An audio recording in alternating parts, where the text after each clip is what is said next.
n'y a aucun problème. La Gemara dit ne néglige pas la bracha d'un juif saint. C'est-à-dire même de ça. Même d'un goy.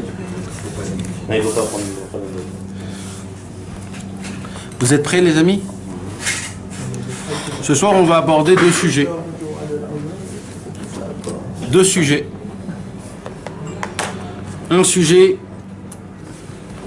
dans un autre sujet, qui se touchent l'un à l'autre. On va parler de la Torah numéro 25 de la deuxième partie du Likutei Moharan. La Torah que Rabbeinu y parle au sujet du dévoilement qu'il a dévoilé. Un dévoilement comme jamais ça a été dévoilé. Un grand sod. Un très très grand chidouche.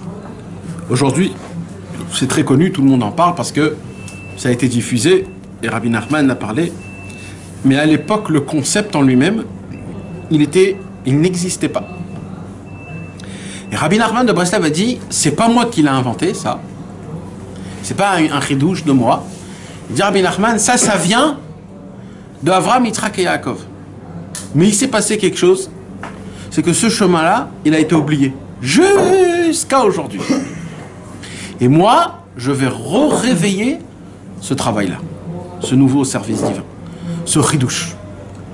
Et maintenant, je vais dire que ça, c'est pour cela que celui qui va faire ça, cette chose-là qu'on va parler ce soir, Bezrat Hashem, celui qui va faire ça, il va faire monter dans le ciel des sha'ashuim, c'est-à-dire des amusements. Akadosh Baruch Hu va être tellement, il va avoir du nachat, il va avoir du plaisir énorme de la personne qui va appliquer le service divin qu'on va étudier ce soir, Bezrat Hashem. On va parler ce soir d'abord de ce qu'on appelle Torah ou Tfila. Le concept de prière, non, de étude et prière. Le kitvé. Le kitvé. C'est-à-dire quoi? Ça veut dire quoi? C'est-à-dire qu'il y a un concept que quand tu étudies un enseignement de la Torah, pas d'afka de la Torah, du Chumash, un enseignement de la Torah, de la Chassidut, du Zohar, du Hari, de la Gemara même, du Shulchan Aruch, mais surtout, le Avodat Amidot, le Moussar, la Yirat Shamaim, ce que la Chassidut elle parle, ce que Rabbeinu y parle, comme par exemple d'essayer d'annuler nos mauvaises midot dans les femmes, dans l'argent, dans les honneurs, dans la casse, comment on dit, la colère, des choses que malheureusement c'est des choses qui nous arrivent tous les jours et qu'on a un combat tous les jours. Maintenant, ce combat-là, très vite fait, on peut baisser les bras et dire bon, c'est plus fort que moi. Et les gens ils se disent moi je suis coléreux. De dire je suis coléreux, c'est la plus grande épicorsoute qui puisse exister au monde. La plus grande. Celui qui dit qu'il est coléreux, c'est très grave. C'est vraiment très grave. Pourquoi? Parce que ça y est, il s'est admis, il s'est mis son étiquette. Je suis coléreux. Mais t'es pas coléreux, t'es juif. T'es un juif. T'es pas un coléreux. T'es un juif. Un juif, il a pas de... Un juif, il appartient à Hachem. Un goy, tu peux lui dire, lui, il est coléreux. Un juif, il a pas de mauvaise midot. Après, tu te les mets sur toi-même, mais tu choisis. Tout, tu choisis. Il n'y a rien que c'est fait tout seul. C'est comme quelqu'un qui dit, moi je suis un homme... vous voyez, vous, des gens qui disent, moi je suis un homme très chaud. Dans les femmes. Il n'existe pas un homme qui dit ça. C'est des fois il est comme ça, des fois il n'est pas comme ça. Il y en a des hommes... Pourquoi tu dis ça? Moi j'ai jamais entendu quelqu'un qui dit, je suis... Tu entends par contre, je suis coléreux moi. Il y a plein de gens qui viennent, ils te disent, je suis coléreux. Mais on peut pas dire à quelqu'un, il peut pas dire, moi je suis... Il n'y a même pas le mot, qu'est-ce que tu vas dire? Je suis... Il n'y a pas le mot, ça n'existe pas. Pareil, tu comprends? C'est des choses... Eh ben, mais ça n'existe pas, parce que ça n'existe pas. Ça n'existe pas de dire je suis coléreux. C'est quelque chose qui est dans... Tu le choisis, si tu es comme ça ou si tu n'es pas comme ça. Ça veut dire qu'il ne travaille pas sur sa dégage de la colère, mais de base il n'est pas coléreux. Mais tout le monde. Qu'est-ce que ça veut dire? Quelqu'un, on dit des fois, quelqu'un est mefounak. Ouais. C'est pas quelqu'un de mefounak, il est devenu mefounak. Ouais. Il a choisi d'être. C'est ce que j'ai dit. C'est pour ça que quand tu dis je suis comme ça ou je suis comme ça, c'est faux. T'as pas le droit de dire ça. Shalom Aleichem.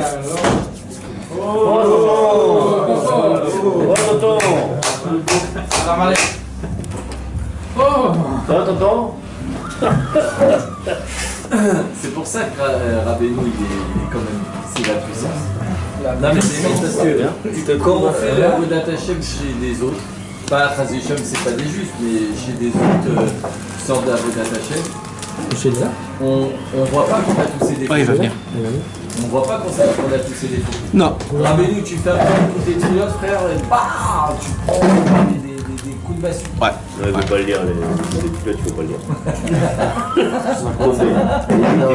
Hein? Il y a 3 minutes. Je l'ai en français, il est peut-être là tous les jours. Il est bon. Tu rentres dans la maison, t'es détruit.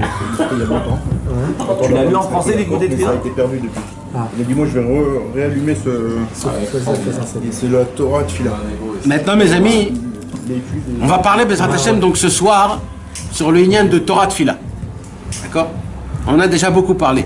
Mais avant ça, je voudrais vous parler de ce que ça s'appelle du Shimush Talmid Chacham, qui est encore plus important que l'étude de la Torah elle-même. Shimush Talmid Chacham, il faut faire avant de devenir Rav.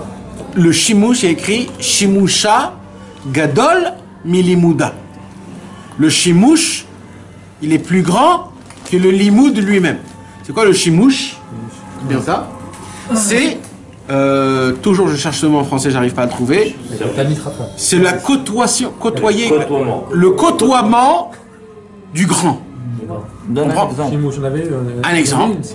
Ouais, bien sûr, on en a eu plusieurs. Ouais. Mais là, on va en parler d'une autre face. Un exemple, d'accord? Je donne un exemple très simple.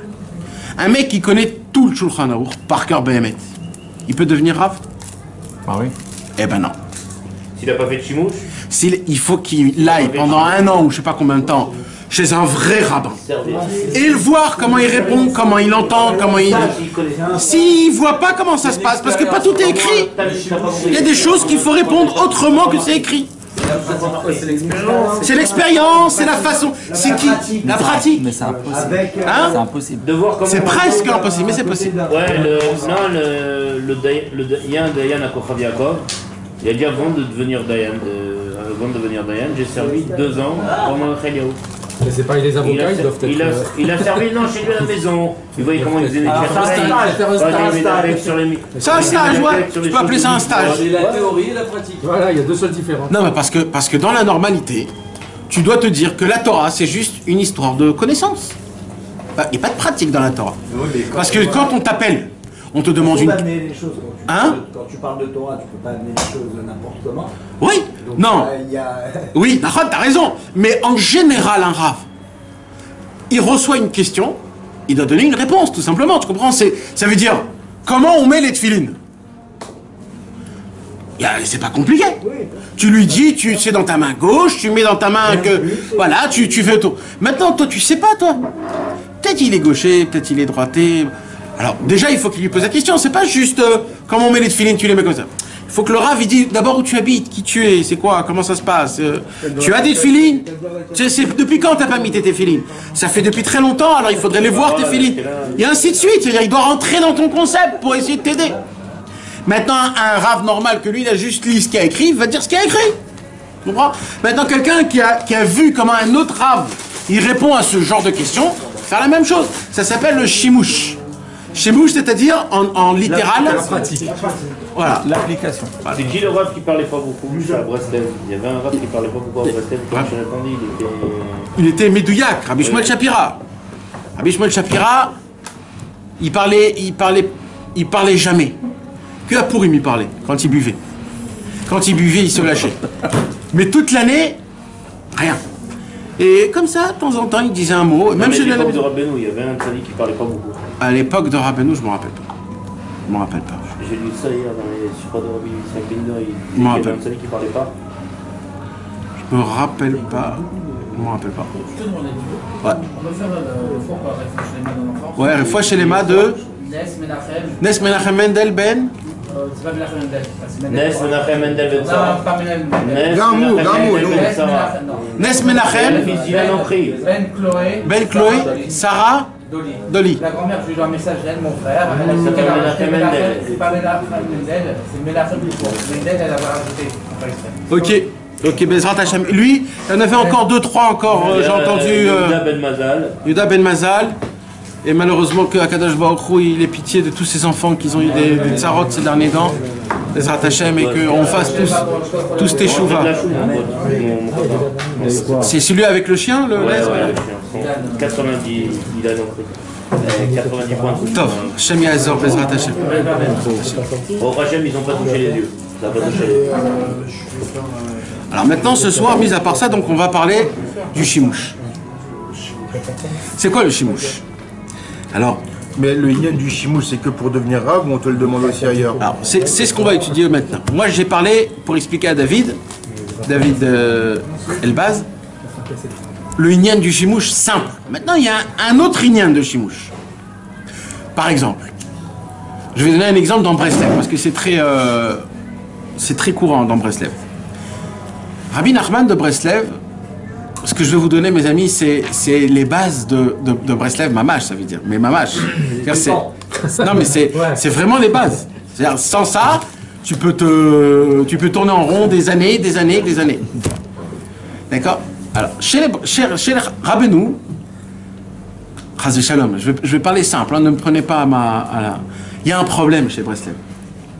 Pas un problème, mais il y a un... C'est quoi le problème? C'est que, en gros, rien n'est écrit clair. Rien n'est écrit clair. Tu prends par exemple les Chabad, tout est écrit à la perfection, de A jusqu'à Z. Comment dormir, comment manger, comment parler, comment aller, même comment faire les vacances pour les enfants, pour les grands, pour les petits. Ils ont tout. C'est une armée. C'est un programme fait depuis la naissance jusqu'à la fin pour tout type de personnes. Et les amis, le plus beau de tout ça, c'est que ça fonctionne. Ça fonctionne. Ils ont réussi. Parce que des fois ils disent la vérité aussi sur ça. Bon, ben, on parle pas de ça. Là, je te parle d'un fait. La pratique. D'accord? D'accord? Maintenant, ils ont réussi dans ça. Et ils ont... Mais, nous les Chassidés Breslev. Maintenant, nous les Chassidés Breslev, mes amis. J'aimerais dire une petite parenthèse. Ouais. Moi, bien heureusement, j'ai été Chabad avant. Ouais. Et je cache pas Tu t'appelles comment? que le Tanya, Cache-toi. il te protège des trucs de la brute. Et BMF, ça je l'ai vu 10 000 fois. Mais, maintenant, je peux te dire qu'en fait, Je t'envoie tout de suite le non, mais BMF, c'est une expérience, je partage. D'accord, alors. Alors, vas-y. Mais il y a une chose qui est très importante, c'est Ouais. que Rabbeinu, justement, il te fait aller là-bas. Parce que pour voir si t'es vraiment un mec qui sait se défendre, il faut aller dans le combat. Tu peux pas t'entraîner toujours à la bagarre et jamais tu te bats. C'est pas possible. Donc en fait, t'as toutes ces protections, mais tu sais, t'es jamais toi. Donc c'était un... C'est très simple. C'est pas ton français. Ça veut dire que si tu es fort ou pas. en français, ça veut dire que t'es une personne qui a plein de problèmes. Je vais l'expliquer, s'il te plaît, tu peux me permettre de l'expliquer? Parce que c'est ça la sikha en fait. D'accord? Laisse-moi l'expliquer. Non mais lui aussi il en a parlé avant. Ça veut dire c'est une grande ashgaha. Et laissez-moi bien expliquer parce que Bémet c'est difficile d'expliquer ça. Bémet c'est difficile pour moi. C'est très difficile d'expliquer ce concept, mais on va essayer tous ensemble. Nous, il nous met dans nous les Breslev, il nous met dans une situation que nous pas. Alors on va en parler, Bezrat Hashem. Alors viens, on commence dès le départ. Dès le départ, David, les amis. C'est pas des trucs normaux qui nous arrivent. Les amis, C'est que nous. dès le départ, dans les livres, ça veut dire en gros, d'accord. Hein, Rabbi Nachman, dans le Breslev, dans les livres, l'écouter, etc. Rabbi Nachman de Breslev et Rabbi Nathan nous ont donné des règles, des conseils très précis et très compréhensibles. Sur ça, il n'y a pas de safek. On sait que ça fait ça. On sait que ça fait ça. Ça, c'est très grave. Ça, il faut faire. Ça, on sait. On connaît tout. Rabbi Nachman et Rabbi Nathan nous ont donné tous les secrets cachés qu'auparavant n'existaient pas. Ils ont découvert des trésors que aucun d'autre tzaddik au monde ont découvert. Mais ils n'ont pas découvert une chose. Qui est, on va dire en gros, hein. Là je vous parle pas en tant que cours, hein, je parle entre amis, on parle entre amis. Donc encore une fois, ne vous... Prenez pas au mot. Voilà, me prenez pas au mot parce que je veux pas qu'on prenne au mot, je veux que ce soit une sira normale, d'accord? Pour le kavod du tzaddik et pour le kavod de tout le monde. Alors, et là ce qui nous a manqué donc, la chose la plus importante, on va dire, c'est par quoi on commence? Par où? Pas de commencement. Partout, il y a un mode d'emploi où ça commence par A et ça termine par Z. Non? Dans un jeu Nintendo, il y a bien le 1, après il y a le niveau 100. D'accord? Là, tu as un jeu où il n'y a pas écrit les numéros, tu peux prendre le premier jeu, ça peut être le 100. Alors le mec, à peine il est arrivé, c'est le plus dur. Et toi, tu vas dire, oh, ce jeu il est très compliqué. Mais ce que tu sais pas, c'est que... Donc, chez Breslev, il y a ce qu'on appelle un problème, c'est pas un problème, on va voir plus tard comment la beauté de la chose. Mais en tant qu'homme normal, d'accord, qui n'est pas encore rentré, il y a un problème, c'est qu'il n'y a pas de mode d'emploi. Pas de CDR. Non, mode d'emploi, viens on laisse ça, les mots comme ça. Il y a un problème chez Breslev aussi. Ah non, on parle pas des problèmes là. Je peux me permettre, non, je voulais t'appeler cette semaine pour ça. Non, par quoi tu commences? Tu te renforces, tu reviens d'Ouman, tu t'es rapproché de Rabbeinu. Maintenant, qu'est-ce que tu fais? C'est qu'il n'y a pas de problème. Non. Qu'est-ce que tu fais? Je voulais t'appeler cette semaine pour... Comment tu te rapproches? Comment? Je voulais t'appeler cette semaine pour te poser cette question. C'est quoi le top? C'est quoi le début? Rabbi Akiva, il est mort. Nolad Rabbi. D'accord? Depuis que Rabbi Nachman, après qu'il a passé le flambeau à Rabbi Nathan, tout le reste, entre guillemets, tous les tzadikim qui sont venus, personne ne les connaît. Si le chimouche, c'est de là. Il n'y a pas une suite que... Non, il y avait une suite. Il y avait une suite. La suite, elle s'est faite d'élève en élève, mais elle n'était pas publiée. Voilà, qui c'est qui les connaît? Non, on les connaît, mais quand même. Mais qu'est-ce que vous avez gardé de ça? Non, il y a... Non, mais par exemple, je donne l'exemple de Chabad. Chez Chabad, il y a eu un rabbi. D'accord, mais nous... Chez Rabbi Nachman. Parce que le concept... Chez Rabbi Dans Nachman. 200 ans, ce sera la même chose chez les Chabad dans ce cas-là. Ouais. T'as pas compris. C'est ça, On passe de génération en génération et ça... De quoi tu parles là? Tu parles de ce qu'il dit ou ce que t'as dit là, nous? Non, mais là il dit des bêtises, notre ami. Avec tout le cavote que je lui dois, là, il se trompe un peu. Cette semaine pour te poser cette question, me déranger. D'abord, tu le sais très bien que chez les Breslev, il y avait 3 chemins. Le chemin de Tzfat, le chemin de Jérusalem et le chemin de Rabbi Israël, de Tibériade. Donc déjà, on a déjà 3 chemins. Et ça s'est passé aussi chez Chabad, parce que quand le Admouraïm Tsaï, il est parti, et il compousse, etc. Donc ça veut dire, c'est des choses qui existent, c'est normal. Donc ça existe partout, il y a... Ok.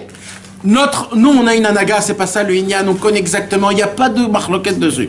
La question, moi je parle d'un autre truc. D'accord? Un homme, ça m'arrive presque chaque année. D'accord? Les nouveaux Français, ils viennent, même des Israéliens, ils viennent à Ouman, ils ont entendu parler de Rabbeinu, etc. Ils viennent à Ouman à Rosh Hashanah. À Rosh Hashanah, ils sont marqués à vie. Top, on revient à la maison. Kippour, ça te renforce encore plus. Sukkot, ça te renforce encore plus. Le mec, il se retrouve après Sukkot, il dit, ça y est, je veux rentrer dans une nouvelle vie. Mais là, mon frère, alors là, et voilà. Et qu'est-ce qu'on fait? Ça commence par qui? C'est quoi le concept? Mais c'est quoi le concept? Ouais, mais attends, là, tu parles à un monsieur que hier, il faisait... C'est quoi Shulchan Aruch? D'abord, moi, j'aurais pas donné ça au début. Moi, j'aurais donné, par exemple... Mikvé. Je sais pas, j'aurais déjà réfléchi, j'aurais parlé avec lui pour voir c'est quoi son Inyan, s'il est marié, s'il est pas marié déjà. C'est pas Pachout. Non, c'est pas Pachout, mon frère. Après, il y a des choses normales. Le matin avant la fila, tu vas au Mikvé. Alors, qu'est-ce qui se passe? On vient voir tout de suite un rave, et le rave lui donne des... Non, c'est pas un chimouche ça, mais il lui donne un salaire. Déjà, je fais une petite lumière rouge. Ok? Rappelez-vous. Après, je vais revenir sur les points rouges. Quand ça va pas avec ce qu'il lui a donné le rave, il revient chez le rave, et le rave, commence à lui expliquer des philosophies qui pige pas, mais il est obligé d'y croire parce que c'est son rave, pourquoi ça lui fonctionne pas, et il lui rajoute encore. Deuxième lumière rouge. Maintenant, ce qui se passe, c'est qu'il se pose des questions. Il va voir un autre. L'autre l'embrouille encore plus. Maintenant, il y prend des deux. Après, c'est sa femme qui a une rabbinite. Alors là, ça part en vrille, mon frère. Et c'est là où on entend autant de Baal et de Tchouva qui sont complètement perdus. Complètement perdus. Alors, venez, mes amis, je vous explique. Normalement, il y a un seder quelque part, il y a un truc. Même pas un Baal Tchouva. Tu sais quoi, j'ai pris un Baal Tchouva. Viens, on enlève le lien du Baal Tchouva, d'accord? Moi. Je suis dans une yeshiva, quand j'étais jeune, d'accord? J'étudie comme tout le monde, Gemara, Shulchan Aruch, Beth Yosef, comme tout le monde. Et je me pose la question à l'âge de 13 ans, où est la différence entre moi, Breslev, qui étudie dans une yeshiva, et l'autre là-bas qui étudie dans une yeshiva qui n'est pas Breslev? Aucune différence. On étudie les mêmes trucs. Alors c'est quoi qui fait de moi Breslev? Ouais, ben on le faisait pas, l'écoutez-moi dans la yeshiva au début. Eh ben apparemment, rien. Et moi, je me suis posé la question, ok, je commence par quoi? J'avais 13 ans, hein.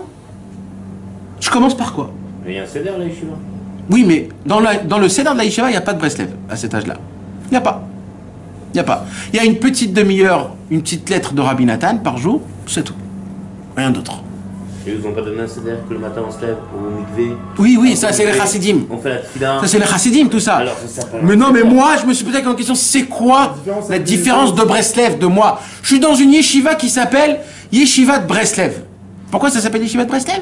Puisque tout ce qu'on étudie, c'est exactement pareil que dans toutes les autres yeshivas. Sauf, bon, on a rajouté le Halim et Troufa. Comme dans chaque yeshiva, ils rajoutent un livre de Moussa. Donc, moi, je veux être sérieux dans Breslev.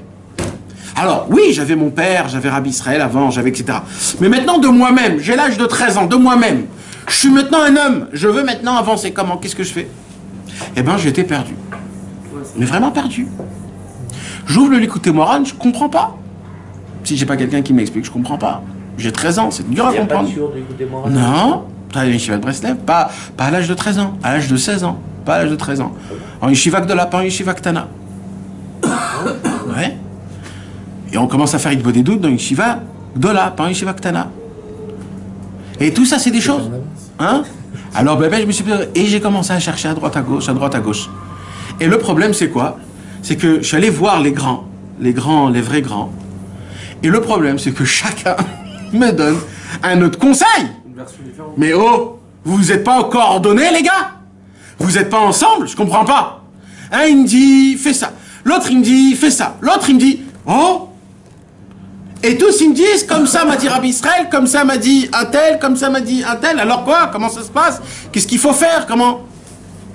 Et ça m'a pris du temps, jusqu'à que j'ai entendu de plusieurs grands aussi qui ont parlé de ce point. Ce qu'on va parler ce soir, ça s'appelle en hébreu, mes amis, et ça, c'est un vrai chidouche de Rabbeinu. Hein. Ça, c'est le vrai chidouche de Rabbeinu, la base de toute la chassidut de Breslev. La base, la vraie base de toute la chassidut de Breslev. Tant qu'on n'a pas ça, on est en train de tourner en rond, mais en rond. Un vrai rond, non. C'est ce qu'on appelle en hébreu chipus. La recherche. La recherche. C'est tout le temps on recherche. Non, mon On va frère. rechercher quoi? Écoute bien, exactement, écoute bien ce que je suis en train de te dire. Il y a ce qu'on appelle, je l'ai dit plusieurs fois dans plusieurs endroits, dans plusieurs... Je vais vous dire un petit ridouche du Likutei Halachot. Il y a on va dire, en gros, il y a 3 Reshuyot. Reshut Arabim, Reshut Hayachid et Carmélite. Il y a le Reshut Arabim, c'est quoi le Reshut Arabim? C'est dehors, du va et du vient. Le dehors, ça appartient à quelqu'un? Non, tout le monde, il marche, il marche. Reshut Hayachid, c'est quoi? C'est privé. C'est quoi? Ta maison. Dans ta maison, il y a du va et du vient? Non. Que toi. C'est ta maison à toi. D'accord. Maintenant, il y a Carmélite. C'est quoi Carmélite? C'est un endroit où c'est, on va dire, le lobby de chez toi. Et des gens, ils peuvent venir rentrer. C'est pas public. Partie commune. Mais c'est entre les deux. Voilà. Voilà. Ça veut dire que c'est...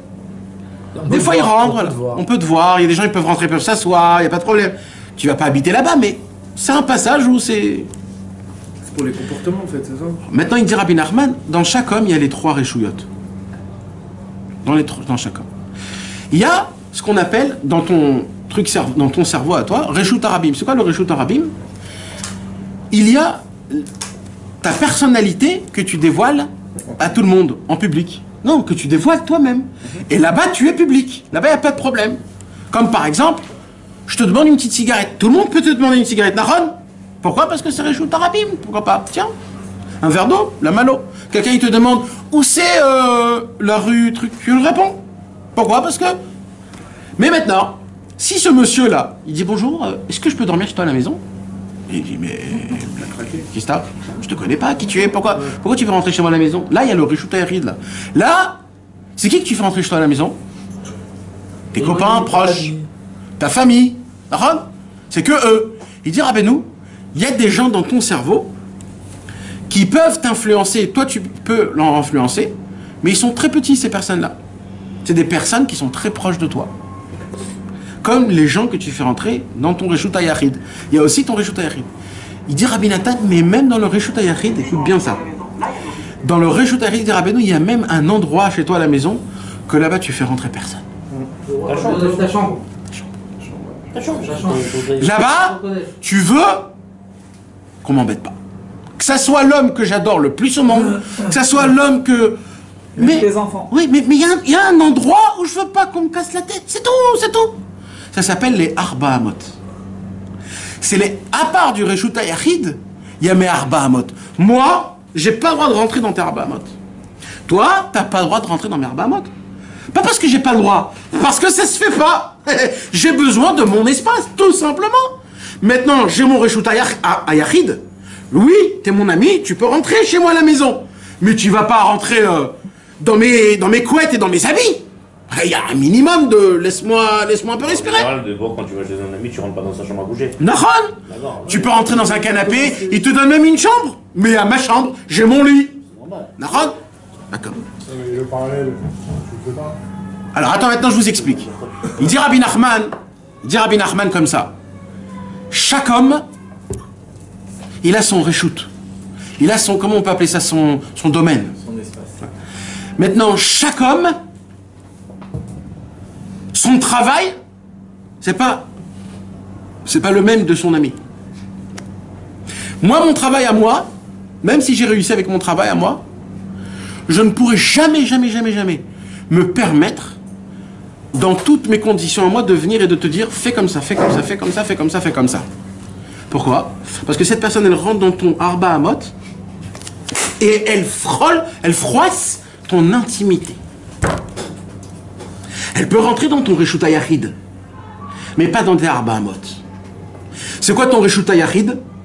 Tu me viens, David, et tu me dis, Nathan, tu sais, j'ai une question. C'est toi qui me fais rentrer à la maison. C'est pas moi qui rentre. J'ouvre la porte de chez toi et je rentre. Salut David, comment ça va? Très bien, je m'assois dans ton canapé. Donne-moi une petite bière. Oh, mais où tu te rends là? Là, c'est qui? C'est le monsieur qui vient, il dit, David, écoute, fais Hatzot comme ça et comme ça, jeune, comme ça et... Mais oh, mais tu me parles comment? Comment tu viens, tu me dis ça? Là, le monsieur... Par contre, si c'est toi qui m'ouvres la porte, tu dis, je t'invite chez moi à la maison, là, il n'y a pas de problème. Là, tu viens, tu dis... Nathan, j'ai une question. Tu pourrais peut-être m'éclaircir sur ce point-là. Là, tu me fais rentrer.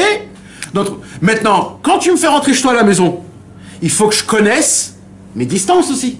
Je peux pas, parce que tu m'as fait rentrer chez toi à la maison, de rentrer dans ta chambre direct et je me mets dans ton lit et je dors. Eh non! Là-bas aussi, je dois te dire, je crois, si ça serait moi, je crois qu'il faudrait que tu pries sur ce point-là. Ou alors je crois qu'il faudrait que tu pries de cette manière. Tu verras toi tout seul. Je te laisse quelque part que c'est toujours toi le patron, à la fin du compte. C'est toi qui vas gérer, même ce que je vais te dire, à la fin du compte, ça soit toi qui devras gérer la chose. Hein? Exactement.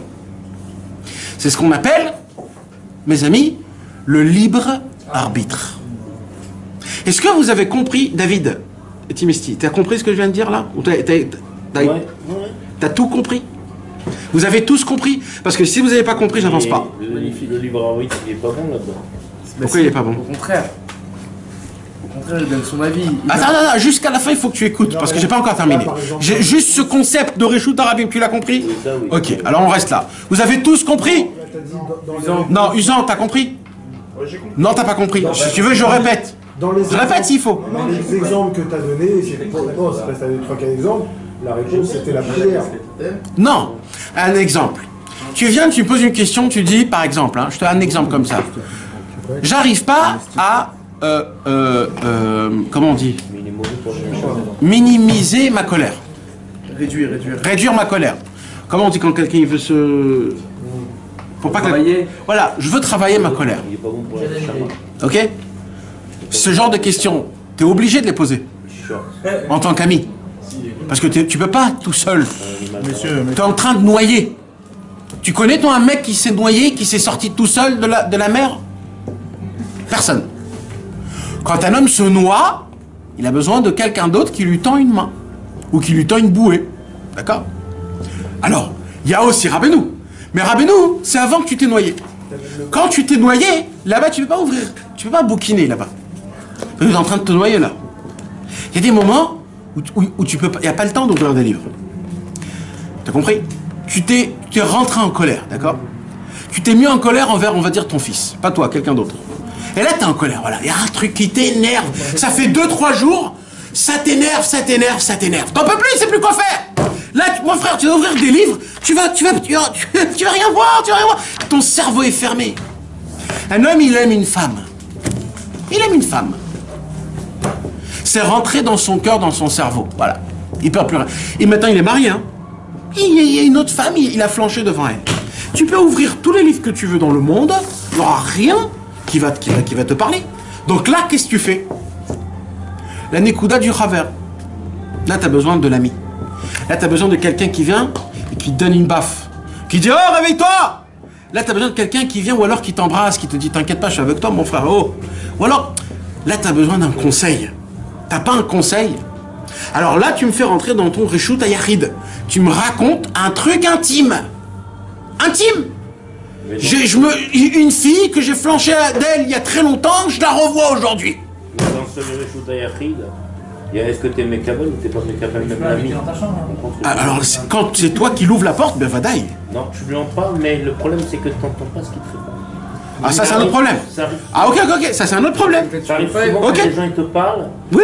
t'as une idée dans la tête, et ça veut dire qu'il peut te raconter ce qu'il veut. Oui. C'est ton ami, tu dois parler. C'est toi qui es venu lui parler. Il t'a donné des conseils, mais ta tête elle est fermée. Ouais, ça existe. C'est un vrai problème. C'est un problème. C'est un problème. Nahon, ça existe. Mais maintenant, mes amis, qu'est-ce qui se passe? Il se passe que c'est toi-même qui l'as rentré dans ton Réchout. Tu comprends? Alors là, moi, je dois être délicat. Je dois savoir comment te répondre pour te laisser dans ma réponse un point de libre arbitre que, à la fin du compte, ça devra être toi qui va chercher la vraie réponse que tu as besoin. La réponse que je vais te donner, écoute bien ce que je vais te dire, Yoni. La réponse que je te donne, ça sera jamais une réponse noir, blanc, oui, non. Jamais. Sauf si c'est une question très simple, d'accord? Une question très simple, est-ce que le truc, Bevadaï, non, oui. Mais quand c'est une question délicate, attends, là. D'abord, c'est important parce que mes amis, j'ai pas encore expliqué le sujet. Hein. Là, je vous ai dit, c'est difficile d'expliquer ça. Mais ça, c'est la base de tout Breslev. Maintenant, toute la grandeur, c'est quoi? C'est qu'à la fin du compte, c'est toi à 100% qui l'a fait. Il faut que ce soit toi qui choisis la chose. Quand c'est quelqu'un d'autre qui te dit fais comme ça, même que c'est toi qui l'as fait, c'est pas toi qui l'as fait. C'est ton copain, c'est ton rave, c'est ton... je sais pas qui. Mais t'as suivi les conseils. T'as suivi les conseils, mais là, le avodat que Hachem, il te demande, avodat Hachem, toi, je veux que toi, tu trouves le émet. Je veux, hein? Mais toi, tu as dit que t'as été voir plusieurs. Ça veut dire quoi la volonté de sa personne? T'as pas compris? C'est quoi la volonté de la personne? C'est ça, à 100% la volonté Non, c'est pas Dafka la volonté, Shmuel. C'est pas l'ignan de la volonté. C'est le travail en lui-même. C'est que tu as fait une recherche. D'avoir envie de faire cette chose et d'avoir été de chercher ce livre, par exemple, parce que tu avais envie de. Ça veut dire que toi, tu as été voir. Tu l'as fait de par toi-même. C'est ça. Toi, tu as été voir plusieurs, ils t'ont donné plein de conseils, tu as fait ta salade de toi-même. Ah non, ça c'est grave ça. Non, c'est pas ça du tout que je parle. Non, ça, C'est ça que tu veux dire. Non, jamais de la vie. Razbe Shalom. Moi je parle, déjà tu vas pas chez plusieurs personnes. Mais tu as été voir plusieurs, toi. Non, mais moi c'est laisse tomber. Moi c'est moi. D'accord. Je te parle d'abord. Déjà Rabbeinu il a dit quand on va voir un Rav, on prend un seul et pas plusieurs. Parce qu'après c'est pogem dans la hardout d'Hachem. Donc on prend un. Maintenant, ce Rav là, il a pas le droit de te dire à la lettre quoi faire. Sauf si, excusez-moi, j'ai oublié de mettre des très grandes parenthèses, sauf si tu es un vrai âne battu, que vous ne savez pas faire ce travail-là. Parce que si vous ne savez pas prier, vous ne savez pas faire le ripousse, alors là, il est obligé, le Rav, de vous dire quoi faire vraiment à la lettre. D'accord? Mais je ne parle pas de ce genre de personnes. On n'est pas ce genre de personnes pour l'instant. On a quelques bases de Torah, de Tfila un petit peu. D'accord? Moi, je parle des gens qui ont un peu de base de Torah et de Tfila. Le Rav, dans tous les cas, le tzaddik, il est obligé de te donner le conseil, pas à la perfection, pour que la termination sera toi. Ça veut dire, quand Shmuel, toi tu vas mettre les téphilines chaque matin, c'est pas parce que un rabbin il t'a dit de mettre les téphilines, c'est parce que dans ta vie à toi où tu as grandi, tu mettais pas les téphilines, je parle pas de toi, je parle en général, et que le jour où tu t'es dit je vais mettre les téphilines, c'est toi 100% qui l'a dit je mets les téphilines. J'ai choisi de mettre les téphilines. On m'a pas forcé, on m'a pas dit. C'est moi avec mon ripousse. Vous comprenez ce que je vous dis? Le ripousse, c'est l'envie. Le ripousse, c'est la recherche. Ok, donc c'est pas C'est pas l'envie. Je continue un autre exemple. Écoute bien. Même si tu te trompes. Oui, on s'en fout de tromper ou pas. On s'en fout.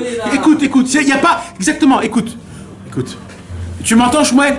Ouais, écoute. D'accord. Ripousse. Gardez bien ce mot, d'accord? Un autre exemple. Rabbi Nachman de Breslev, oralement, nous a appris qu'il ne faut pas jeûner. Il ne faut pas jeûner. Et dans le Likutei Moharan, il y a écrit qu'il faut jeûner. Alors. Et Rabbi Nachman a fait plusieurs jeûnes. Il a fait des jeûnes aussi. Rabbi Nachman a fait des jeûnes. Tu dois te fixer certains jours. Alors, non, on ne sait pas. Par rapport à la parole. En réalité, c'est par rapport à la parole que tu dois faire le jeûne. Oui. Mais il a dit qu'il ne faut pas jeûner quand même. Il y a des tzadikim qui jeûnent de Shabbat Non. en Shabbat. Sur le jeûne de la parole, Oui. Des tzadikim qui jeûnent de Shabbat en Shabbat. Et Rabbeinu lui-même, il donnait des jeûnes. Il donnait à des gens faire des jeûnes. À des élèves. Après, il a dit arrêtez de jeûner. Alors, qu'est-ce qu'on fait? On jeûne pas? Dans les Likutei Moharan, il y a écrit plein de choses. Là, c'est marloquette, là. Non, c'est ça la recherche. C'est ça le ripousse. Ça veut dire quoi? Ça veut dire que ça se pourrait qu'à un moment dans ta vie, une période dans ta vie, tu ressens une volonté énorme de jeûner. Eh ben, pour toi, tu dois jeûner. Maintenant, si toi tu dis ça à ton copain, alors là, t'as tout éclaté. Parce que c'est que pour toi, c'est pas pour lui. C'est très grave, parce que là, tu rentres dans son Reshut HaYachid. C'est ton Reshut HaYachid à toi, et ça reste que à toi. Ce que tu ressens, fais-le. Voilà. Maintenant, qu'est-ce que tu dois lui apprendre à lui? Le fait est que parce que tu as eu un sentiment de ça, je l'ai fait. Alors lui, ce qu'il va ressentir, qu'il fasse aussi. Mais quoi? Ça, c'est chacun personnel. Il pourrait être bien orienté. Mais quoi, mais Un autre exemple. la Torah, elle est pas personnelle. Oui, Nacha. Alors, t'as raison, il faut que je remette des lois parce que je sais pas qu'est-ce qui nous regarde. Là, mes amis, très important, écoutez les gars, il faut pas qu'on s'arrête. Je ne parle pas du tout du Shulchan Aruch. Le Shulchan Aruch, il est clair et il est net, et tout ce qu'il y a écrit dedans, il faut l'appliquer, mes amis. D'accord? Non, oui, mais les gens, je sais pas qui nous regardent. Non, mais le problème, mes amis, je ne parle pas du Shulchan Aruch et de la Torah. Les choses simples qui sont écrites, il faut les appliquer à la lettre comme c'est écrit, d'accord? Je parle des choses qui sont pas écrites par rapport à moi, c'est-à-dire, je commence par quoi? Dans quoi je vais commencer à me travailler moi-même? La colère, les femmes, l'argent, comment je vais commencer à étudier? 3 heures par jour? C'est comme par exemple le concept, étudier le Dafayomi. Des gens qui connaissent rien, ni la halakha, ni rien du tout. On les voit avec des grandes gmarottes tous les soirs qui marchent et ils vont étudier de la Gemara. Moi, je les admire, ces gens, parce qu'ils ont une atmada, comme on dit. Ils ont une persévérance d'aller étudier. Mais les pauvres, c'est qu'ils leur ravent. Combien ils vont recevoir des coups dans le ciel qui leur apprennent pas d'halachot. Un jour, j'étais assis à Jérusalem, à Shabbat, devant une personne comme ça, qu'il avait terminé plein de masertot de Gemara, qu'il étudiait tous les jours 1 heure de Dafami, mais il connaissait pas les Hilchot Shabbat, le monsieur, il faisait des chiloulés Shabbat, et il a la barbe, il a le truc, mais c'est très grave des choses comme ça. Maintenant, j'avance mes amis, ce qui se passe donc. Eh ben justement, alors quand on commence le Shulchan Aruch, le Shabbat. Et si maintenant le Shulchan Aruch va complètement me refroidir de tout le judaïsme. Mais le Shulchan Aruch, c'est la base. Oui, mais là, David, là je suis un Chiloni Gamour. Pour connaître déjà, il faut commencer par Shulchan Aruch. Alors, peut-être qu'il faudrait commencer déjà par Emouna. Alors recherche c'est ce que tu vas. Déjà Emouna, moi je dis, le commencement c'est Ilchot Emouna. Ça fait partie du Shulchan Aruch, non? Moi, on met les choses claires. Ouais. Un mec, il est Chiloni, les gars. Ouais. Il connaît pas, il veut débuter. Ouais. Il prend un Shulchan Aruch, il frotte à Shachar le matin, comment on se lève. Ok, ça n'y a pas de problème. D'accord. Il n'y a pas besoin d'Emouna, le mec il veut faire chouva. D'accord, David. Le matin tu te lèves, tu dis Modéani, je fais les Chetlaïm. Normal, c'est quelque chose de. C'est comme ça que tu vas débuter. Mais d'abord c'est la Emouna, David. Mais Emouna, mais il le veut puisqu'il veut faire chouva. Non mais c'est quoi la Emouna? C'est qui Hachem? Comment il faut croire en lui? Mais quand tu vas dire Baruch Ata Hachem, tu parles à qui? Quand tu vas dire Elokeinu, quand tu vas dire Melech HaOlam, ça veut dire quoi?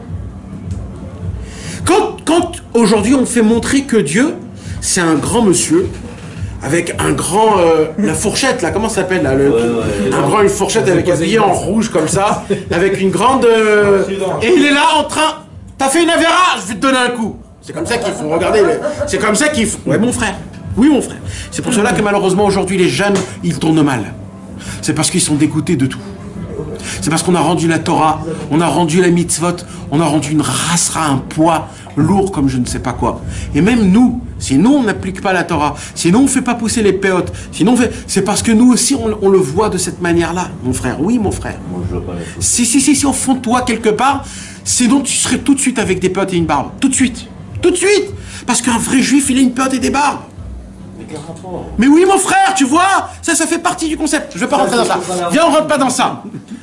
Mais mes amis, écoutez-moi. Ouais. Écoutez-moi, mes amis. La première chose, par exemple, ça serait Ilchot Emouna. Il commence par David. Alors maintenant, il y a des gens, David, il y a des gens. Peut-être que pour toi, ça serait ça le chemin, par exemple. Dans Stam, je donne un exemple. Parce qu'il y a des gens que si tu leur donnes Ilchot Emouna, ils vont dire il y a trop de babla, donne-moi à appliquer tout de suite. Il y a des gens comme ça. Donc pour eux, il faut leur donner, oui, le Shulchan Aruch. Il y a des gens qui disent, écoute. Attends, moi je veux pas appliquer, je veux d'abord tout comprendre, et après je veux... Alors à lui, tu dois lui donner Ilchot Emouna. Lui, tu dois lui parler d'Hachem, de la Kriyat Souf, de Moshe Rabbeinu, au Mont Sinaï, comment il a dit Anochi Hachem. De ça, tu dois lui parler. Et là, tu le brûles. Et là, il dit, vas-y, allez, dis-moi tout, dis-moi tout. Il y a des gens comme ça. Donc tu vois qu'il y a un ripousse, que chacun il doit chercher son point à lui, comment il va recevoir les choses d'une bonne manière. C'est ça le ripousse. C'est que moi, c'est qu'on me mâche pas le manger et on me le met dans la bouche. Non. C'est que moi-même, je dois me préparer mon manger. Abraham, pas du tout. Abraham, il a exactement fait ça. Tous les tzadikim, ils ont fait ça. Qu'est-ce qu'il faisait Abraham? Il payé ceux qui n'étaient pas d'accord. Non, écoute bien le Midrash, qu'est-ce qu'il dit le Midrash? Oui. Payé ceux qui n'étaient pas. Non, Nachan, mais juste avant, il avait écrit quoi? Comment il faisait Abraham Avinu? Il les invitait dans sa tente, il leur parlait d'Hachem. Non, d'abord il leur donnait à manger. Oui, après il leur donnait à manger. D'accord. Écoute, le Midrash il dit, Abraham pose la question, nous, c'était bon? Ah, il dit, ah oui, on a mangé, c'était vraiment merci. Ah, c'est pas moi, hein. c'est pas moi. Moi, j'ai juste cuit, mais le goût, c'est pas moi. Ah bon, c'est qui? Ah, t'es sûr que tu vas entendre c'est qui? Ah oui, alors vas-y, assis-toi. Je te fais un petit café, parce qu'elle va être très longue, la conversation. Et là, ça commençait. Ça veut dire, il faisait quoi? Il voyait, c'était qui la personne? Est-ce que c'était une personne de conversation, une personne qui devait recevoir des coups? Tu sais, il y a des enfants que si tu leur donnes pas des coups, et si tu es pas dur avec eux, ils vont grandir tordus. Mais il y a des enfants que si tu es comme ça, tu les tues. Il y a des enfants qu'il faut que les embrasser, que les enlacer, leur dire mon chéri, mon amour, qu'est-ce que tu es gentil, oh là là, comment t'es beau, qu'est-ce que t'as fait? Et si tu leur fais pas ça, tu les tues. Il y a des enfants qu'il faut rien leur dire. Il faut le mettre. Il y a que c'est le papa qui est l'exemple. Il est très attentif. Il voit comment le papa il est avec la maman. Il voit les embrouilles. Il voit comment ils écrivent. Il dit ouais mon papa il m'éduque mais il est pas ce qu'il éduque. Des fois il faut rien dire. Loli t'arrive comme on dit. Il faut pas se mêler parce qu'il fait sa vie. D'où on apprend ça? Il y a 4 enfants dans la Torah. Donc on sait pas. Maintenant, le papa, le pauvre, il se retrouve avec des enfants qu'il doit éduquer. Mais c'est quoi le chemin? Il y a écrit Chanor Lanahar, Alpi Darko. Darko Shelmi? Chez Lanar. Ça veut dire quoi? Ça veut dire que l'éducation n'est pas en fonction du papa et de la maman, comme ils disent les Français. La maison à éduquer. Non! C'est en fonction de l'enfant, de savoir quel type d'enfant il est. Et tu dois essayer de voir quand il mange, quand il réclame quelque chose, quand il pleure, quand il est très chez sa maman et qu'il veut beaucoup de câlins. Tu sens qu'il a besoin beaucoup d'amour, cet enfant, et tu peux l'éduquer. Il y a des enfants qui sont des manigim, comme on dit, des dirigeants. Le mec, dès l'âge de 3 ans, il fait des affaires à l'école, il fait des trucs, etc. Lui, tu sais qu'il faut lui donner des tartes. Ou alors, des fois, celui-là, c'est justement lui qui cache un jeu parce qu'en fait, il est très doux, il est très mou. Mais bon, c'est compliqué, mais ça veut dire... Pourquoi je vous raconte tout ça? C'est ça le ripousse, mes amis. C'est quoi le ripousse? La recherche. C'est quoi la recherche? Je dois chercher mon point à moi de ma propre Arba Amot, mes 4 Amot, que ce sera moi qui va choisir de prier Hachem, de me marier, de faire Shabbat. Vous savez, mes amis, je vais vous donner un secret. Vous savez combien de gens font Shabbat aujourd'hui? Combien de gens font Shabbat? Moi, je dis peut-être 3 ou 4% du peuple juif. De tout le peuple juif? Ouais. Combien de gens mettent des téphilines? 50%. Peut-être 2%. Depuis qu'il y a Rabat, maintenant, je parle pas de mettre les téphilines, vous m'avez pas compris, les gars. Vous m'avez pas compris. Il y a au moins 70% qui font Shabbat, les gars. Mais je parle pas Shabbat. Je parle de faire Shabbat dans tes Arba Amot. Pas dans ton Reshuta Yachid. Tu comprends ce que je dis? Dans tes Arba Amot. Dans ton intimité, mité de toi. Comment on dit? Oui, dans ça je te parle. Ça veut dire dans le plus profond de toi tu fais Shabbat. Comme Rabbeinu il a dit un jour, j'étais jeune. Pas jeune, mais c'est-à-dire il était jeune. Il était en calèche. Il était en voyage. Il a raconté ça Rabbeinu à ses élèves. Il a dit c'était un vendredi. Et il dit je vois la montre. Et je vois que je vais pas arriver à temps. Shabbat il rentre. Et il dit Rabbeinu. Et là, j'ai ressenti, il a dit Rabbeinu, le feu du Guéhinom. Il a dit je me suis senti Il a dit mais comment? Je peux pas faire contre Shabbat, je peux pas faire Chilul Shabbat. Mais là je peux pas m'arrêter en plein milieu. C'est-à-dire, comment je vais faire? Et ben sauf il est arrivé, mamache, à quelques minutes près, il est arrivé là où il devait arriver. Et il a raconté à ses élèves. Rabbi Nathan, il a dit, quand Rabbeinu nous a raconté ça, on a vu comme si qu'on fait rentrer quelqu'un dans un fourneau qui va être brûlé. Comment tu veux pas, tu cries, tu dis mais je vous en supplie. Comme ça, Rabbeinu, quand il voyait ça, qu'il allait Chas v'Shalom peut-être en fin de Shabbat, pour lui, il était devenu fou. Il a perdu la boule. Pourquoi? Parce que lui, sa Shmirat Shabbat, c'était dans ses Arba Amot. Mais ne croyez pas que c'était les tzadikim. Hein. Mes amis, je vous parle des choses très très simples. C'est des choses très très très très très simples. C'est juste d'être émettre avec toi. On est comme ça. Non, mon frère. On est dans Reshuta Yachid, mais pas dans les Arba Amot. quand tu reçois quelque chose, il y a des gens qui sont Réchout Arabim complètement. Il y a des gens qui sont carmélites. Il y a des niveaux, David, c'est des niveaux énormes. Moi, je deviens ouf si jamais j'arrive dans les minutes de Shabbat. Déjà, je sais pas comment expliquer ça, mais moi, je peux pas. Ça veut dire, si je sais qu'il reste quelques minutes avant Shabbat, je peux devenir ouf. Moi, je vais te donner un exemple. Vas-y. Moi je dis les gens ils sont. Vas-y, ma vie, elle. Je vais te donner un exemple. J'allais à la piscine. Ma vie, elle avec ma s'arrête, famille. toi. D'accord. J'allais à la piscine avec ma femme, mes enfants, tous les vendredis. Si j'allais pas dans cette piscine-là, j'arrivais pas à rentrer à mon Shabbat. Tu sais pourquoi? Parce qu'il y avait un taklitan, un disjockey, que vers la fin, vers les 5 heures, il mettait la chanson de l'Echadodi. Et ça me faisait rentrer le Shabbat. Et s'il n'y avait pas ça, ça me tuait mon Shabbat. Et c'est ça qui me faisait rentrer dans le Shabbat, il me donnait une envie de faire Shabbat. C'était Arbam. Voilà, c'est ça. Est-ce que c'est ça? Oui. C'est ton ressentiment intime. Des fois, c'est des choses bêtes, mais c'est ton truc. Ça, c'est le vrai toi. Et là, je l'ai plus. Voilà. Ben voilà. Donc, t'as plus ton Arba mode. Ben voilà. Mais au moins, tu sais. Parce qu'il y a des gens ils savent même pas de quoi on parle. C'est super beau de savoir c'est quoi qui. Il y a des gens que d'acheter des gâteaux l'Ikhvat Shabbat, c'est tout leur Shabbat. Ben mec, il y a des gens comme ça. Mais c'est très important de le faire si c'est ça qui sont. C'est le ressenti. C'est tout leur Shabbat. Des éclairs au chocolat, le Shabbat. Voilà. C'est vrai. Mais mec. Sinon, tu tues son Shabbat.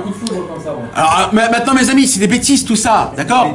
Mais c'est le Hémet, c'est-à-dire si c'est toi, c'est toi. Maintenant, c'est quoi l'idéal? L'idéal, c'est que tes Arba Amot, ça soit par exemple, si tu fais pas le likouté de Philot sur Shabbat, tu peux pas rentrer dans Shabbat, comme Rabbi Israël. Lui, c'était ça, c'est Arba Amot de Shabbat.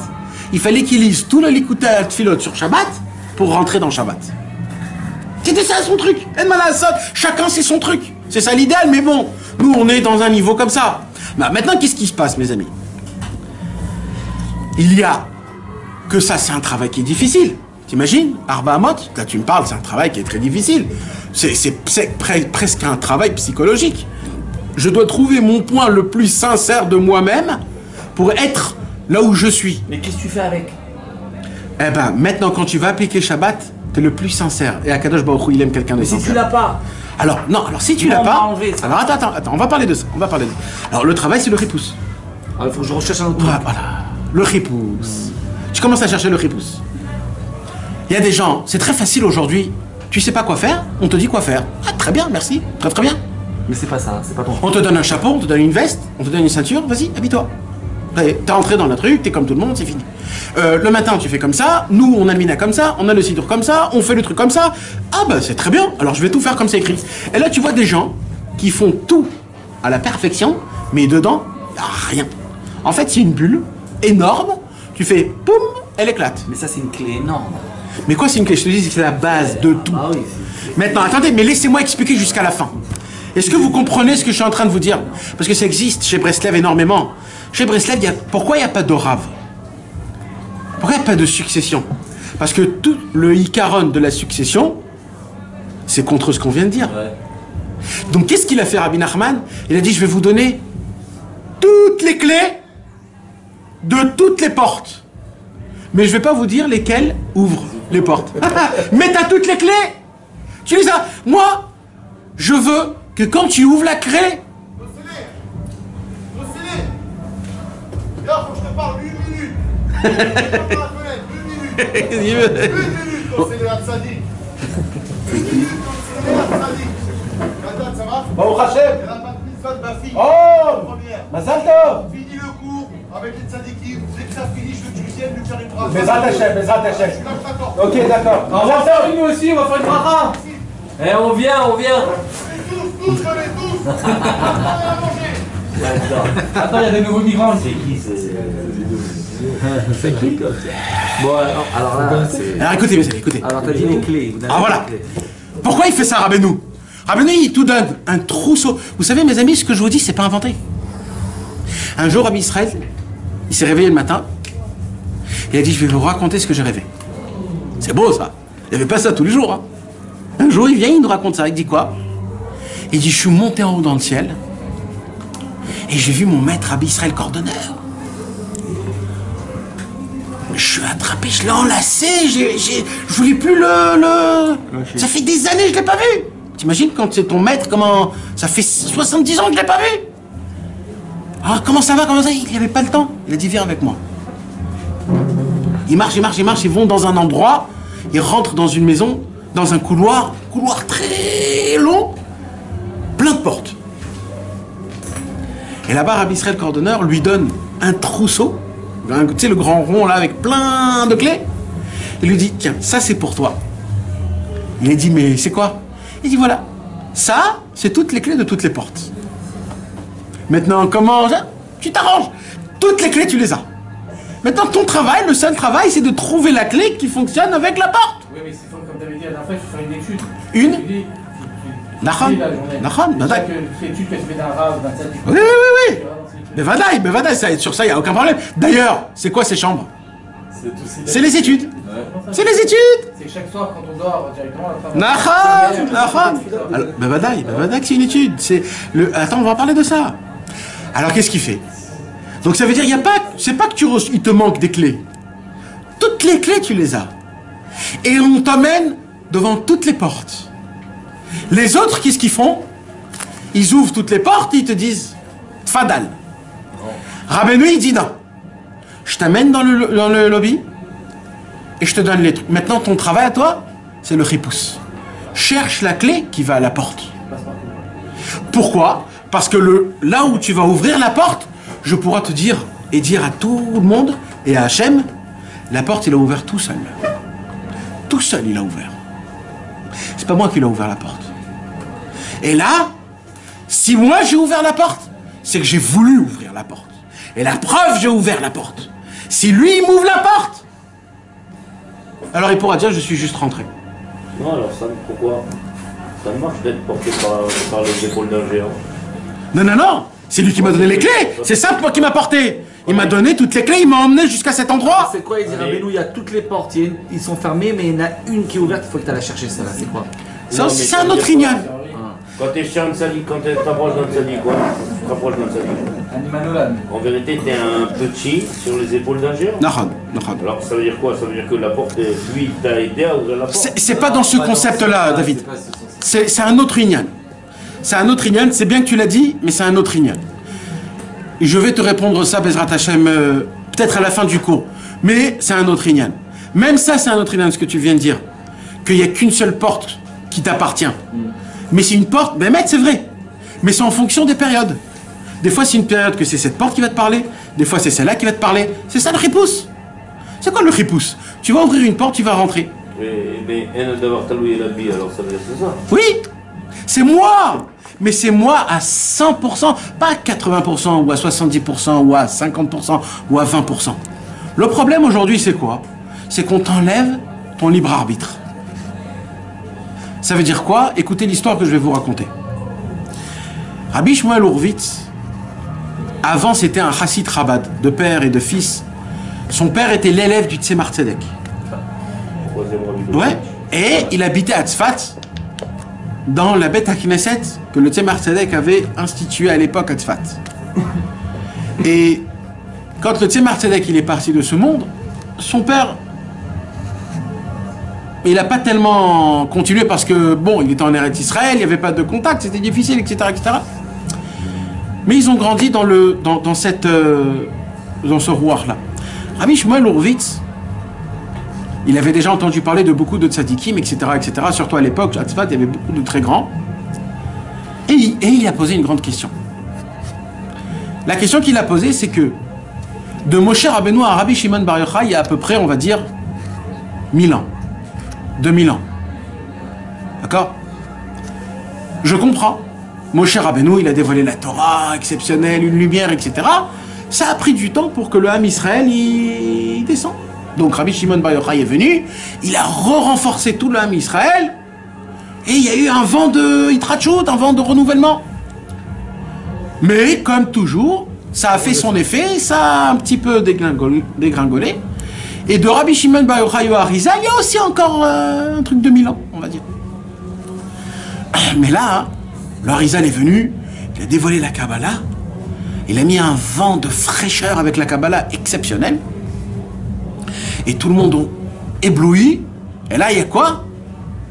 Ça a été tellement puissant malheureusement, à cause des guerres, à cause des problèmes, ça a vite baissé. Et le peuple juif, il est devenu khalash, il est devenu faible. Donc ils avaient besoin de quelqu'un comme le Baal Shem Tov qui dise tout est possible pour tout le monde. Mais là, il y a un problème. C'est quoi notre problème? C'est que 12 ans après le Baal Shem Tov, il y a Rabbeinu. Qu'est-ce qui s'est passé? Normalement, après le Baal Shem Tov, je sais pas, Rabbeinu, il aurait dû devenir... Ouais, 200 ans, un truc comme ça. Qu'est-ce qui s'est passé? 12 ans? Tu vas me dire que le Inyan du Baal Shem Tov n'était pas fort, Ras Veshalom? Comment tu peux dire ça? Alors, Rabbi Shmuel Horvitz, il avait longuement cette question. Jusqu'à qu'un jour, il a eu une réponse. Comment? Il a eu une réponse d'un grand rave qui avait raconté une histoire. Un jour, le Baal Shem Tov était dans sa chambre.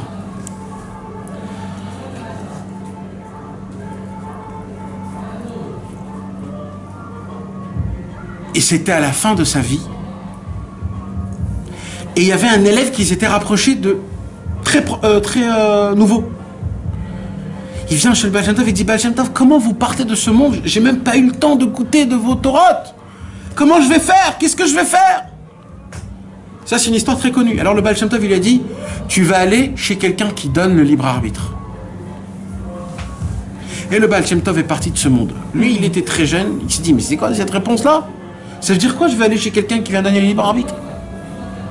Et toute sa vie, cet homme, il a côtoyé tous les élèves du Baal Shem Tov, du Maguid de Mezritch, pour essayer de comprendre cette parole, d'essayer de voir. Il n'a rien compris. Un jour, il a entendu que Rabbi Baruch de Mejibouj, il est à Mejibouj. Il a dit: waouh, celui-là, je ne l'ai pas vu. Je vais aller chez lui. Et Rabbi Baruch de Mejibouj, il habitait au 2e étage. Il vient comme ça pour monter les escaliers. Et il entend Rabbi Baruch de Mejibouj dire, comme ça, sans savoir, sans rien: Ribono Shel Olam, maître du monde, moi, j'enlève le libre arbitre. Fais que j'ai la possibilité de donner le libre arbitre. Dès qu'il a monté l'escalier, il a dit: j'ai eu déjà ma réponse. Il est redescendu, il s'est barré. À la fin de sa vie, il était tout vieux. Il a entendu parler de Rabbi Nachman de Breslev, un tout jeune. Il a dit: ah, lui aussi, je l'ai pas vu, lui. En plus, le petit-fils de Rabbi Baal Shem Tov, Maanien. Il est allé, il était vu avec sa canne comme ça, de loin. Rabbeinu, il avait, là où il habitait, il avait une mirpesset, une terrasse, un balcon. Et Rabbeinu était dans sa terrasse. Il a regardé le ciel, de loin. Il a vu l'homme qui se rapprochait. Il a dit: moi, je donne le libre arbitre. Et là, il a couru, il a embrassé ses pieds et il est mort. C'est quoi cette histoire? C'est tout ce qu'on vient de parler. Ça donne pas l'explication pourquoi peut-être 12 ans après. Alors, Alors, je reviens maintenant à l'explication. Rabbi Shmuel Horvitz, il dit comme ça: le Baal Shem Tov, sa grandeur était inexplicable à tout jamais. Ce qu'il a fait dans le monde, personne au monde ne l'a fait. La porte qu'il a ouverte, aucun homme ne pouvait l'ouvrir. Mais il y a eu un problème, c'est quoi? C'est que tous les élèves du Baal Shem Tov, quand le Baal Shem Tov les a pris et les a amenés dans une grandeur, dans une montée tellement grande, tellement forte, qu'ils sont restés en haut. Mais les dégâts qu'ils ont fait en bas, qui s'en occupe? Chaque homme, même si c'est des tzadikim, ils ont un certain recherche, je cherche, comment on peut appeler ça, la vitalité de la spiritualité, la hitlavut, le feu, la connexion, d'accord? Pendant ce temps-là qu'ils n'ont pas ça, ils perdent, on va appeler ça des netzutzot, des étincelles, ils perdent des pertes. Ils font des petits avérotes, pas que de nous, à eux, qui leur appartiennent à eux. Ils ont des choses qu'ils n'arrivent pas à faire. C'est délicat, mon frère. C'est des tzadikim, on n'est pas des tzadikim. Mais en termes simples, En termes simples, ils n'arrivent pas à se rapprocher de Dieu, donc ils font des choses mal. Ils se trompent et ils se trompent pas. C'est d'ailleurs la raison pour laquelle ils ont cherché, ils ont découvert le Baal Shem Tov. Et quand ils ont découvert le Baal Shem Tov leur a dit tout de suite, tac, tac, tac, tac, tac. Et là, ils ont dit, oh là là là là là là. Alors, une fois que le Baal Shem Tov, ils ont découvert le Baal Shem Tov. Le Baal Shem Tov les a amenés dans un monde tellement élevé qu'ils se sont connectés à Kadosh Baruch Hu d'une manière tellement forte qu'ils ont oublié de s'occuper, non, de leur propre avérote qu'ils ont fait, de les réparer, toutes les netzutzot, de les ramener en haut dans le ciel. Et là, il s'est accumulé quoi? Énormément de netzutzot, d'ikdusha dans la Touma. Énormément de mauvaises choses dans la Touma. Pourquoi? Parce que tout le monde se montait en haut et c'était terminé. Mais comment on redescend en bas?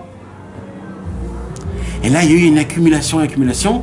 C'est là dans le ciel, ils ont dit, oulala, il y a un vrai problème là. Donc là, on a besoin de quoi? D'un rébé, d'un admour, d'un tzaddik, que lui, son travail, ça ne sera pas de les amener tout en haut et de les laisser en haut. Lui, son travail, ce tzaddik-là, ce sera quoi? C'est de les prendre, de les amener tout en haut, de ressentir la grandeur, la puissance, l'itoreru de tchouva, et dès que tu as pris des forces, tu vas redescendre tout en bas pour s'occuper de tes propres gamabrit, colère, vol d'argent, mensonge. Et là, tu vas dire, mais je suis en chute totale, je sais plus ce qui m'arrive. Mais espèce d'imbécile, t'es pas en chute. T'es en travail. T'es en train d'arranger. Tu fais de la tuyauterie, mon frère. Mais là, t'as expliqué comment Rabbi Shmuel Horowitz. Alors attends, je t'explique. Donc tout ça, c'est Rabbi Shmuel Horowitz qui explique. Qu'est-ce qu'il fait Rabbi Nachman? Il dit donc Rabbi Shmuel Horowitz. Tout le travail, c'est quoi? C'est de prendre, en fait, tous les netzutzot pendant des centaines d'années qu'ils ont été oubliés en bas. Et nous, aujourd'hui, vous savez qu'est-ce qu'on est, nous? On est les nettoyeurs. Le tzaddik nous fait faire descendre tout en bas. Et nous, il nous dit... Pourquoi Rabbeinu nous a dit « En yush bonam klal, David » Tu crois que c'était un philosophe, Rabbeinu, il est venu, il a mis un mot à $1 million, le désespoir n'existe pas, et voilà, tu crois que c'est ça, Rabbeinu? C'est bien plus que ça. Quand il a dit « En yush bonam klal », tu sais ce qui se cache derrière? Je vais vous emmener dans des endroits, alors là, c'est pour ça, En yush bonam klal. Parce que là où je vais vous emmener, vous allez complètement baisser les bras. Et là-bas, vous savez pourquoi? Parce que c'est pas vous qui vous êtes allé là-bas, c'est moi qui vous emmène là-bas, et c'est moi qui vous ramène en haut. C'est pas vous qui descendez ou qui montez. Alors c'est quoi? Attends, David, je termine. Alors c'est quoi, toi? Où tu es dans l'histoire? Si c'est ça? Où tu es dans l'histoire? Il n'y a plus rien, il n'y a plus d'Yetzirah? Non. Ton seul travail dans le monde, c'est une seule chose. Quand tu es tout en bas, juste de pas désespérer. C'est tout. Parce qu'on m'a mis là. Et quand tu es en haut, c'est pas toi qui es en haut. C'est lui qui t'a mis en haut. Donc tu dois travailler là où on te met. Quand on te met dans les toilettes, laver le pipi, tu laves le pipi avec le grand sourire. Quand on te met devant le roi, donner le thé, tu le fais avec le même sourire. Parce que c'est le roi qui t'emmène en haut et c'est le roi qui t'emmène en bas. C'est pas toi qui choisis. La seule chose que tu choisis, c'est de pas baisser les bras quand tu es en bas et de pas te grossir de gava quand tu es en haut. Mais c'est la même chose que quand le couteau est au-dessus de ta nuque. Ouais. Tu dois pas désespérer. Tu dois pas désespérer. C'est la même chose, oui. Mais tu t'en sors à la fin. C'est la même chose. Est-ce que tu t'en sors à la Torah, ça? C'est pas Rabbeinu qui a amené un truc, c'est marqué dans la Torah. Non, mais c'est pas du tout la même chose là. Pourquoi? Mais parce que là tu me parles. Parce que là tu me parles d'un sujet qui est complètement autre. Là tu parles d'un monsieur que Chas Veshalom, il est dans un matzav presque en train de mourir. La Torah, elle vient, elle te dit, surtout ne désespère pas à ce moment-là. À ce moment-là, et une totale confiance à Akadosh Baruch. C'est ça. C'est la même chose Rabbeinu dit. D'accord. Maintenant, moi, je te parle d'un autre truc. Moi, je te parle d'un monsieur qui essaye de servir Hachem. Il n'arrive pas à servir Hachem. Et quand je dis servir Hachem, je suis très gentil. D'accord? Je te parle d'un monsieur qui vit en l'an 2018 à Tel Aviv ou à Netanya. D'accord? Et on est entouré de pubs de publicité et de femmes pas habillées, et en un coup de téléphone, tu peux te retrouver dans le vrai Gehinnom du monde spirituel, d'accord? Et Chas v'Shalom, il y a des gens là-bas, mon frère. Mamash. Non, non, moi je te parle qu'il y a des gens là-bas, là-bas, ils sont là-bas. Avec la kippa, avec Rabbeinu, il y a des gens là-bas, dans des endroits pareils, mon frère. Et là-bas, avec, je veux pas, vous avez tous compris, là-bas même, ils se disent, est-ce que Dieu a pitié de moi? Est-ce que Rabbeinu a pitié de moi? Est-ce que quand il a dit Ani ou je parle un klal, il me parle où là-bas? Ah, mais ça c'est une autre question, David. Mais on s'en fout. Mais là, Tarles, il est là-bas. David, Tarles, il est là-bas. Et là-bas, avec truc. D'accord, mais moi je te parle, moi je veux parler de toute catégorie de gens. Eh bien, tu veux savoir c'est quoi la réponse? C'est une réponse qui est très difficile. Mais le même homme, la même personne qui t'a mis dans les bonnes choses, c'est la même personne qui t'a mis là-bas. La même personne qui te fait respirer, c'est la même personne qui t'a mis là-bas. Alors c'est quoi l'histoire? L'histoire c'est une seule chose. Ne te détache de Dieu jamais. Malgré tout ce que tu crois. Dans tout ce que tu crois, sache une chose, qu'Akadosh Baruch Hu, il est avec toi. De là où tu es, tu peux l'appeler. C'est ça que Rabbeinu a dit. Parce que ça, dans les livres, il n'y a pas écrit. Dans les livres, il y a écrit que Chas v'Shalom, dans les Mekomot HaMetunafim, tu n'as pas le droit de prier. Tu n'as pas le droit de prier. Dans les endroits sales, tu n'as pas le droit de prier. Tu ne peux pas rentrer dans une maison clos et prier, mon frère. Tu peux pas. Interdiction. Tu peux pas faire un minyan là-bas de Mincha. Tu peux pas. Non, mais tu peux aller aux toilettes et faire la Shariatzar, alors. Pas dans les toilettes. Non, tu parles pas de ça. Non, tu peux pas. Il parle pas de ça. Maison close. Maison close. Non mais mes amis à Azov, les maisons clos, moi j'ai dit maison clos parce que je suis gentil, mais je peux dire aussi une maison où on joue des cartes, c'est la même chose. Là où on joue des cartes avec de l'argent, etc., c'est la même chose. Mais bien sûr que c'est la même chose. Bah, on va pas rentrer dans ça parce que je sais très bien que... L'esprit dévisse un petit peu. Mais c'est pas qu'on s'en sort. Tu es dans la porte de sortie depuis le début. Là, tu nettoies, c'est tout. Tu fais le dernier travail. Alors, vous n'avez pas compris ce que je suis en train de vous expliquer. Non. Alors, je vais vous dire je vais vous dire exactement ce que je pense. Écoutez-moi bien, les gars. On n'est pas descendu dans... Nous, aujourd'hui, actuellement, on n'est pas descendu dans ce monde pour réparer quelque chose. Nous, on a déjà terminé notre tarlit. On l'a déjà terminé. Toi, et toi, et toi, la chose pour laquelle on est venu dans ce monde-ci, ça fait très longtemps qu'on l'a terminé. Ça fait très longtemps. Mais on est obligé d'arranger un petit peu. Non, David. Ben non. Toi, tous tes Gilgoulim, tu les as déjà réparés, David. Oui, mon frère. Tu les as réparés. Pourquoi on est là? Tu veux vraiment le savoir pourquoi on est là? Hein, mon Isan? Tu veux vraiment savoir? Alors je vais te dire pourquoi. Non, écoute-moi bien, David, ce que je vais te dire. Les deux. À la fin, dans le ciel, on était tous au Gan Eden, en train de kiffer, que le petit Coca-Cola avec le parapluie. Tous. Et là, il y a une voix du ciel qui a dit, on a besoin à Kadosh Baruch Hu, en disant, qui voudrait m'aider un tout petit peu? Alors tout le monde est venu, tout l'âme Israël, tous les tzadikim. Vous savez c'était quand ça? Juste avant la Shoah. Ce que je vous dis mes amis, c'est écrit noir sur blanc, et pas dans un livre, dans plusieurs livres. Quel livre? Tiferet Shlomo de Rabbi Shlomo Miradomsk, c'est écrit dans plein de livres. Rabbeinu il le rapporte ça dans le Likuta Halachot, c'est écrit dans des Mirtavim. Ouais, de Rabbi Shlomo Miradomsk. Non mais Dafka, celui-là il est très important, Dafka. C'est vrai? Ouais. Et écoutez mes amis, c'est très important ce que j'ai en train de dire. Vas-y, tu t'arrêtes pas au milieu là. Et à Kadosh Baruch Hu, alors il a dit, alors tout le monde est venu, et c'était quoi la... Il dit écoutez, j'ai des gens, mes Neshamot, il y a des Neshamot que c'est des cas critiques. En bas. C'est des cas très critiques. Et j'ai besoin des gens qui viennent juste arranger les dégâts qu'ils font. Pas les arranger eux. Parce que eux, toi, tu peux pas les arranger.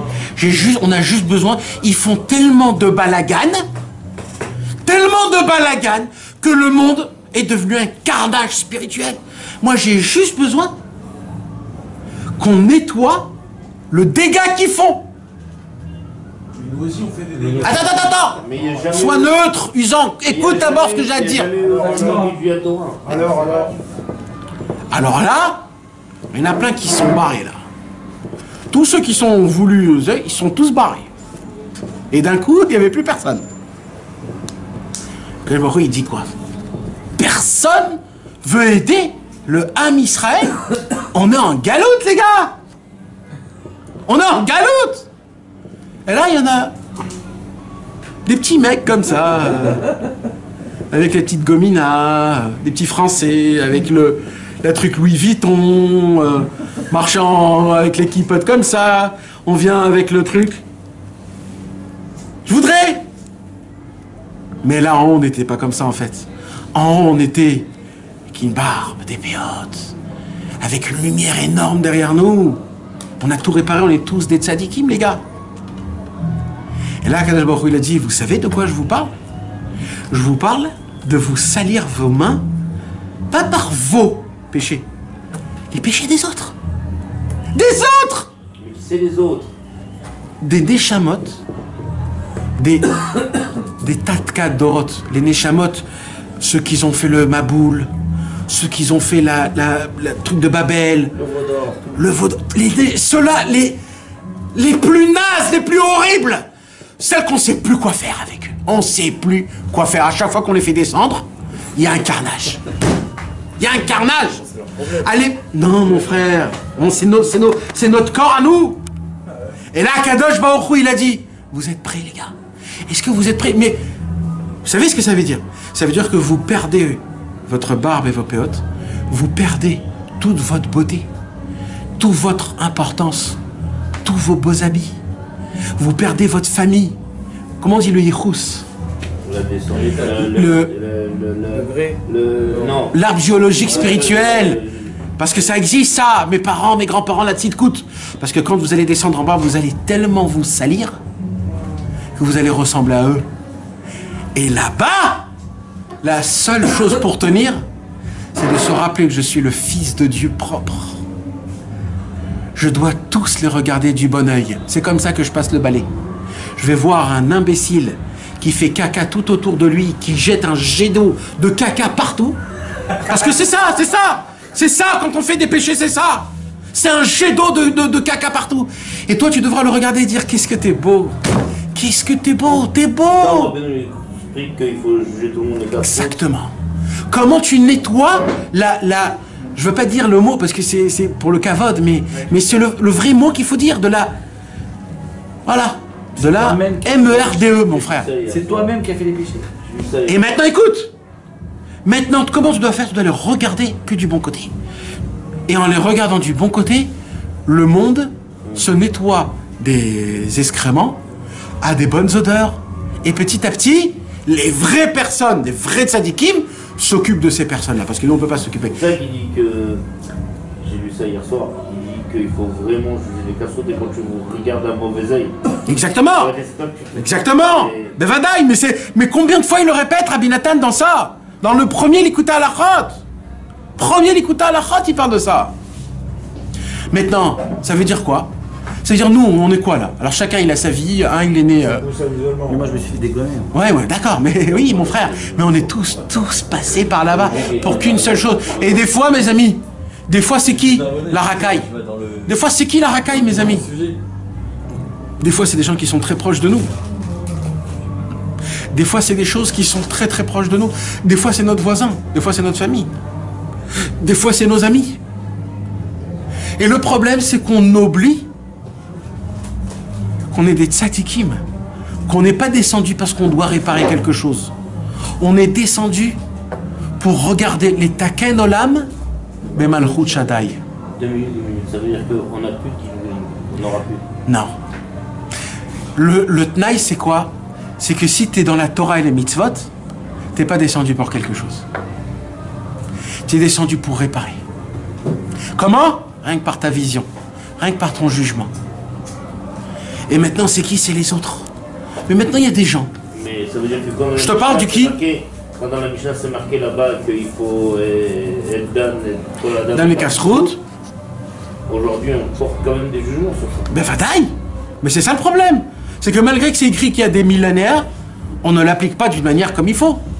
Mais c'est plus que ça. Qu'est-ce qu'on a dit tout à l'heure? Ça veut dire que quand on voit quelqu'un fumer, par exemple, il faudrait même ça, il faudrait lui trouver. Ça veut dire quand tu dis Rabbeinu, même lui, il faut lui trouver des. Ouais. Des coups de pote. Eh ben oui, mon frère. Juger, c'est ça. Ouais. Même lui, il faut dire. Non, mais il faut essayer de chercher des mémoires. C'est ça. Faut pas le juger. Toi, t'es propre. T'es venu pour laver. Toi, t'es propre, t'as terminé. T'es sorti depuis très longtemps. Mais toi, t'as un travail spécial à faire dans cet environnement, dans ce Inyan-là. Comment, pourquoi, on ne sait pas pour l'instant. Mais un jour, tu vas le comprendre. Mais surtout, ne lâche pas. Ne te dis pas pourquoi je nettoie les toilettes. On t'a envoyé pour l'instant là-bas, nettoyez-les, c'est tout. Ne prends pas la tête. Mais vadaï, c'est une roue, le monde c'est un roue, t'es là, ça repart, ça revient, c'est des autres mondes, tu vas rigoler sur le lignan de là où tu es. Ça change, toujours ça change. C'est le monde, il avance, mes amis. Mais... J'ai lu une histoire cette semaine sur ça. Il y a un jeune homme de 24 ans qui regardait par la fenêtre dans le train. Il y a un jeune homme de 24 ans qui regardait par la fenêtre dans le train et il disait à son père: oh regarde papa, les nuages ils nous suivent. Oh regarde papa. Et le train il recule comme ça, que le train il défile comme ça. Alors il avait 24 ans. Alors il y a un couple en face de lui qui dit au père: vous savez, vous devriez emmener votre fils chez un médecin. Il a 24 ans, de s'extasier, de voir des nuages, de voir le train comme ça qui défile et tout. Et le père à ce moment-là il dit: ce que j'ai fait, j'ai amené mon fils chez un médecin. Il faut savoir que mon fils il était aveugle de naissance. Et qu'aujourd'hui c'est le premier jour où il voit. Exact. Le premier jour où il voit. Exact. Et j'ai emmené mon fils chez un médecin. Et là, à la fin du truc, la mascana, c'est on ne se met pas à la place de l'autre, on ne sait pas ce que l'autre il a vécu. Et exactement. L'histoire où tu vois une petite fille assise dans un bus, comme ça ils envoyaient des vidéos. Tu vois une petite fille assise dans un bus et t'as une vieille dame qui dit putain, me laisse pas la place et tout. Et en fait elle est handicapée, c'est pour ça qu'elle a fait voilà. Maintenant, nous on n'a pas toujours l'idée derrière. On n'a pas l'idée derrière. Rabbi Nadal, si nous aussi on fait des. C'est Rabbi Nathan de Breslev ou Rabbi...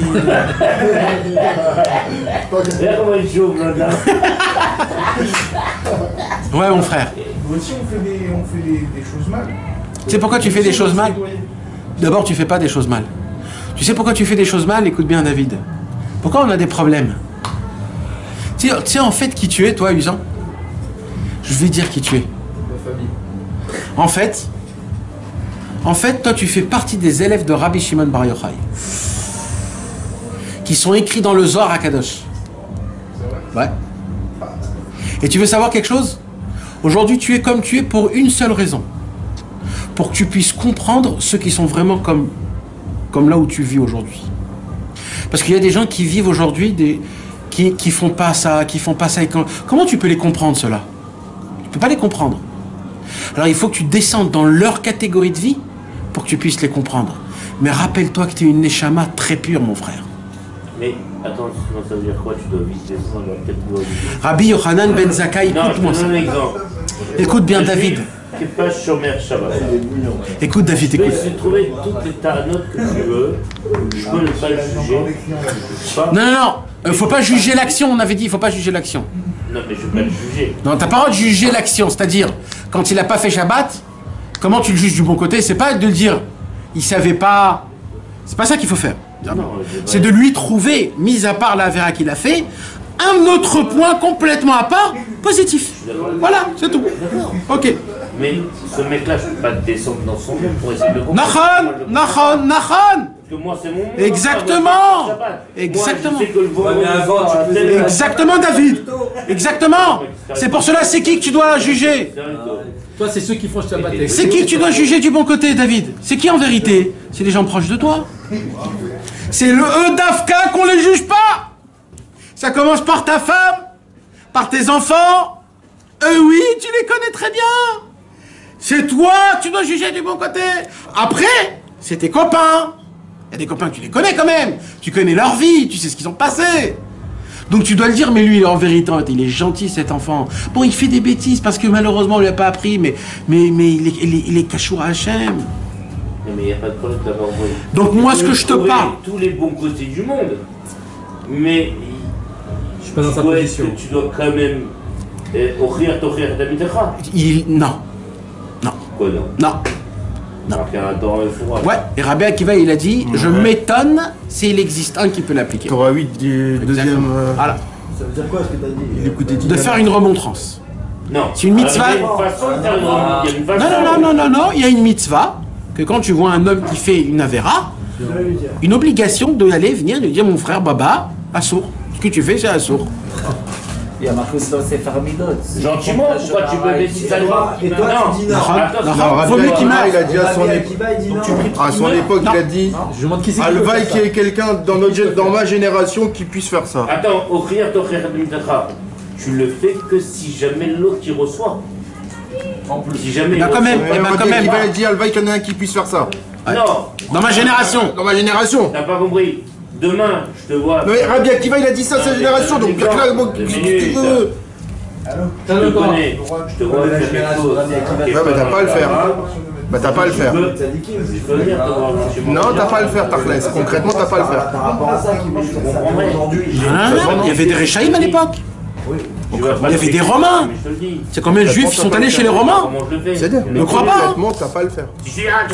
Rabbi Akiva lui-même, c'était un Baal Tshuva. 40 ans, il était... T'as même dit toi-même le Baal Shem Tov pour essayer de faire une remontrance une fois à quelqu'un.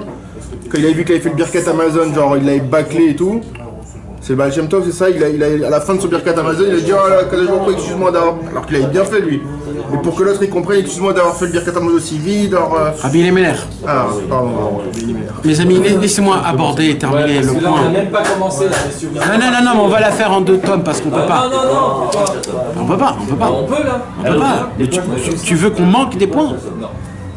Alors, Je veux qu'on l'étudie mot à mot cette sira et qu'on la décortique à la manière. On est bien là. À la... Alors, on est bien là.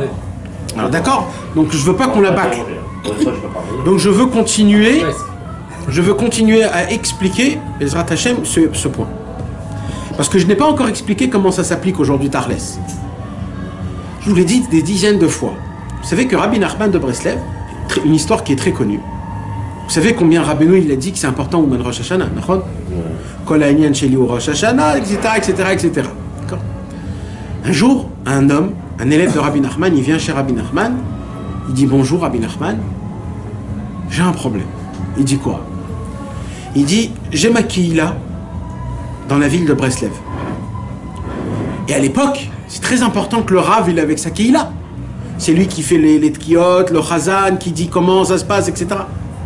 Alors il leur a dit, qu'est-ce que je dois faire? Est-ce que je les laisse et je viens chez vous? Ou je reste là-bas? Il est dit reste là-bas. Ah oui, il dit, oulala! Il n'y avait pas une histoire de Rabbi Aaron, Ouais. C'est ça. Alors Rabbeinu a dit, oulala! Il faut que tu sois avec ta Kehila. Comment ils vont faire? Rabbi Aaron, il sort. Et Rabbeinu, il dit une petite parole comme ça. mais où tu vas? Qu'est-ce que je vais te languir à Rosh Hashanah? Il se retourne tout de suite. Il dit, je suis avec vous à Rosh Hashanah. Il dit, et ta Kehila? Bon, je vais retourner à ma Kehila. Mais là, il part. Qu'est-ce que tu vas me languir à Rosh Hashanah? Il se retourne, je suis avec vous. Mais comment ils vont faire ta Kehila? C'est Rabbeinu qui insiste, Rabbeinu. Pourquoi il fait ça? Eh ben ça... Il a dit, bon, si c'est ce que vous me dites, je vais retourner. Et là, Rabbi Aaron, il part, Erev Rosh Hashanah, de Rabbeinu. Quand il part, qui il rencontre? Rabbi Nathan et Rabbi Naftali. Et il voit qui? Rabbi Aaron dans le chemin inverse. Il lui dit, Makara, Rabbi Aaron, c'était dans le mauvais chemin là. Rosh Hashanah. Il a dit, ah, j'ai reçu le Ishour de Rabbeinu, hein.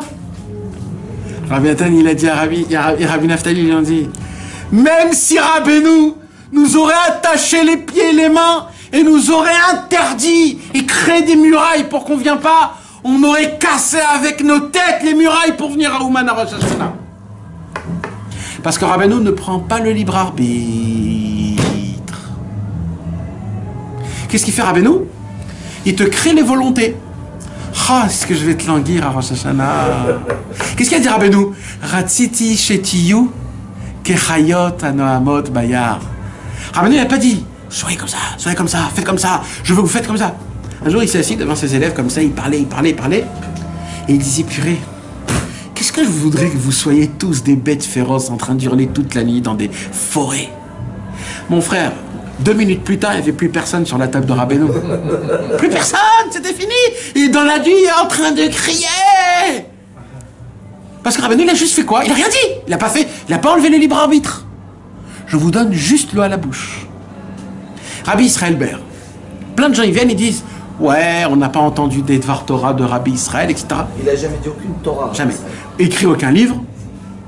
Il a fait des cours de Torah, mais en public très mixte. Mixte, on dit? Petit? Non, restreint. En public très restreint. Quand je dis public restreint, c'est-à-dire 3, maximum 4 personnes. Mehmet. À l'époque, c'était un truc très fou. Rabbi Israël faisait un cours avec Chazar, Amram Hurwitz et Shmuel Kreuzer de l'Ikouté Moharan. De temps en temps, il y avait Aaron Patz qui venait et ils ont étudié 160 Torot du l'Ikouté Moharan. Vous savez ce que c'est, mes amis? C'est pas Stam. Hein? Amram Hurwitz, il lisait le l'Ikouté Moharan. Rabbi Israël, il expliquait. Et comme ça. Que des Ashkenazim. Bon. On rien compris, ça aurait été en... Alors maintenant, qu'est-ce qu'il faisait Rabbi Israël? Il aurait pu te dire des choses. Mais Rabbi Israël, il racontait des histoires.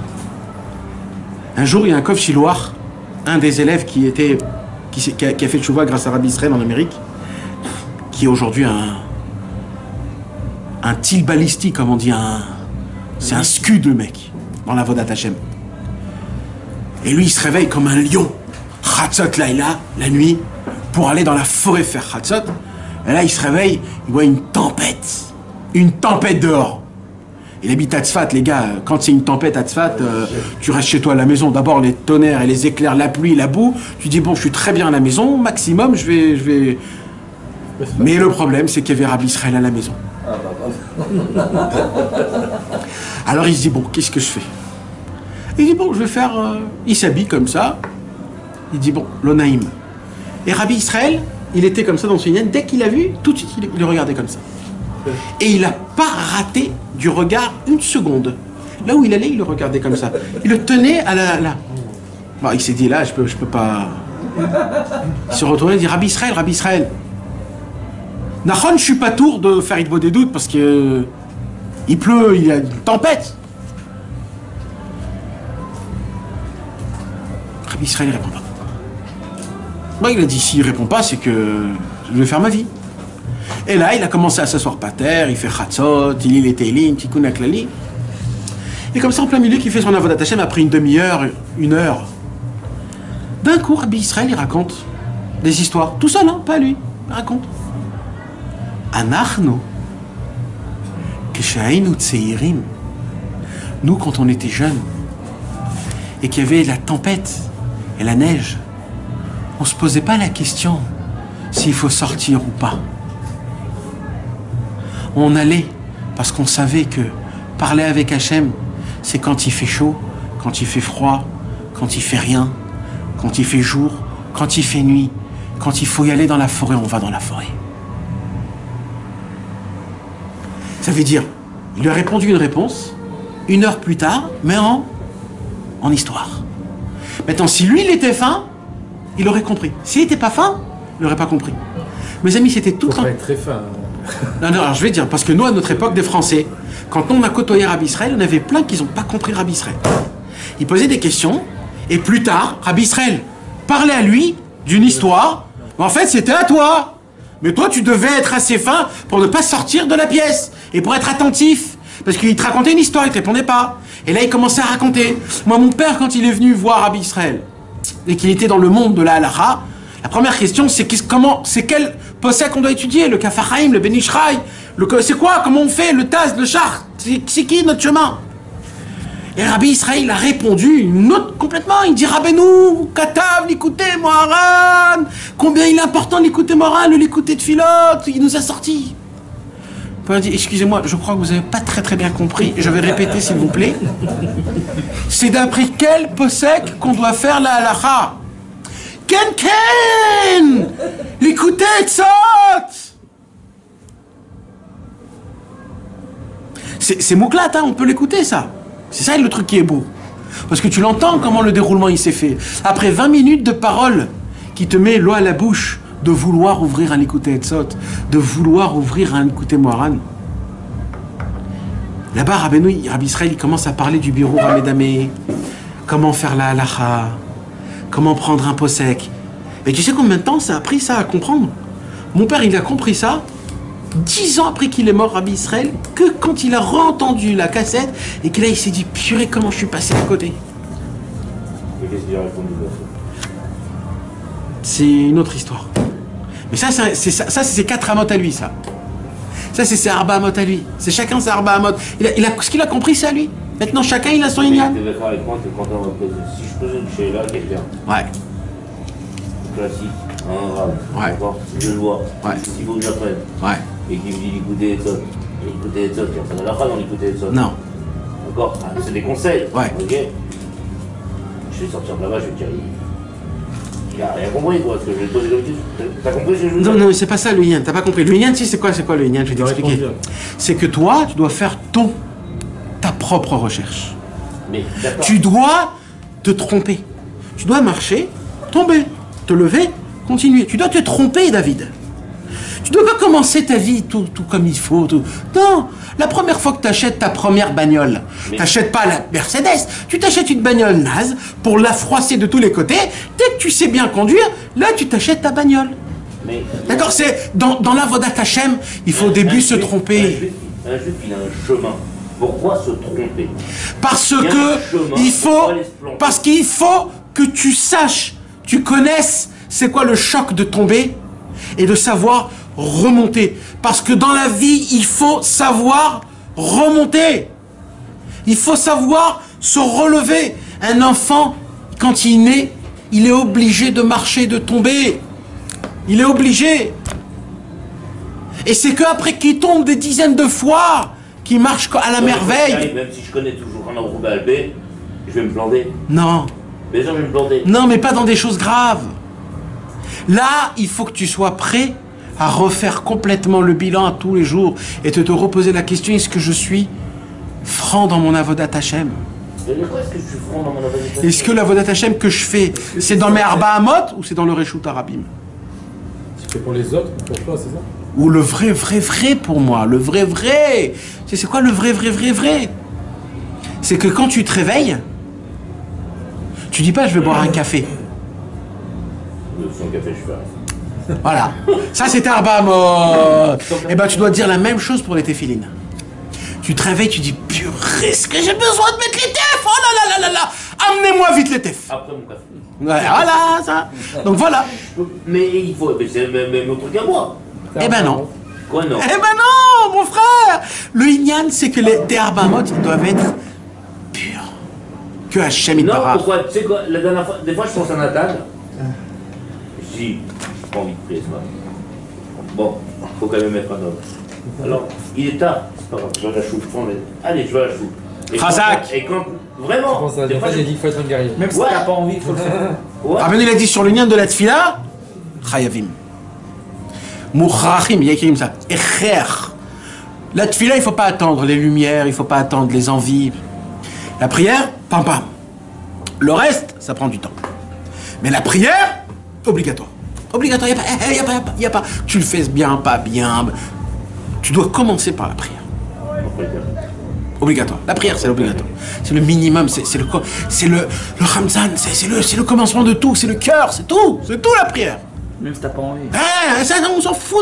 Il y a pas, j'ai envie, j'ai pas, il y a pas. Non, mais il y a pas. Non, mes amis, il faut le savoir. La prière, c'est ça qui te reconstitue. Quand tu dors, tu te déconnectes. Ton corps, il s'effrite. C'est quoi qui remet ton corps, qui remet ta simcha, qui remet l'espoir? Pourquoi on n'a pas d'espoir? Parce qu'on lit pas la prière. La prière, elle est faite de A jusqu'à Z. Alors on bâcle un peu l'Ektoret, on bâcle un peu les Alléluia, on bâcle un peu le Tfila les David à la fin, Shriyo je Vetera. Allez, j'ai pas le temps. J'ai fait Kriyat Shema Baruch She'amar, Amida, Tchik Tchak, merci. C'est très bien, hein? C'est pas bien. Bevadaï, je parle pas contre. Mais ne viens pas après réclamer pourquoi j'ai pas d'espoir, pourquoi j'ai pas de simcha, pourquoi je vois pas la vie droit. Bah c'est simple. Dans la tfila, de A à Z, la tfila de Shacharit, il y a là-bas tous les médicaments et tous les vitamines pour que ton corps il soit à la perfection spirituellement. Au moment où tu bâcles une chose, tu bâcles une vitamine. Et là, t'as mal à la tête à 3h du après-midi. Pourquoi? Bah je sais pas. T'as mal à la tête, t'as envie de faire une avéra de folie. Mais pourquoi? Comment ça marche? Qu'est-ce qui m'arrive? Eh ben t'as pas dit tfila les David. Bah oui, tout simplement, hein, tout simplement. Dans la tfila, il y a tout ce qu'il faut pour qu'on a tout ce qu'il faut pour combattre la journée. C'est marqué dans l'écoute et tfilot. Et moi, mon frère, mais mon frère, c'est un minimum. Par exemple, on arrive au mois des Loul, Teilim Chabzaï. Voilà, ça c'est très très très important, Bezrat Hashem. Tu veux passer une bonne année. 27, le psaume 27, le psaume 27, tous les jours de mois de Elul. Même voire 2 fois par jour. 2 fois par jour, même si vous priez pas. Même si vous priez pas, même si vous faites rien, le psaume 27. Le psaume, les David Adonai, Ori Veishi. Mimi Ira Adonai Maoz Chaya. Parce que le Harizah, il a dévoilé que tout le secret de toute l'année est dans ce psaume-là. Et si tu lis tous les jours ce mois-ci, Akadosh Baruch Hu, il t'efface tout ce qui s'est passé toute l'année. Parce que là-bas, tu dévoiles ta volonté. Shifti Bevet Hashem Kol Yemei Chayai. Je veux m'asseoir dans la maison de Dieu toute ma vie. Il faut que ce soit derrière. Dès dimanche. Dès dimanche. Non, dès dimanche, c'est Rosh Chodesh Elul déjà. Dès Shabbat. En vérité, c'est dès Shabbat. Psaume 27, rappelle-toi. Mettez-vous dans le téléphone un rappel. Psaume 27, très important.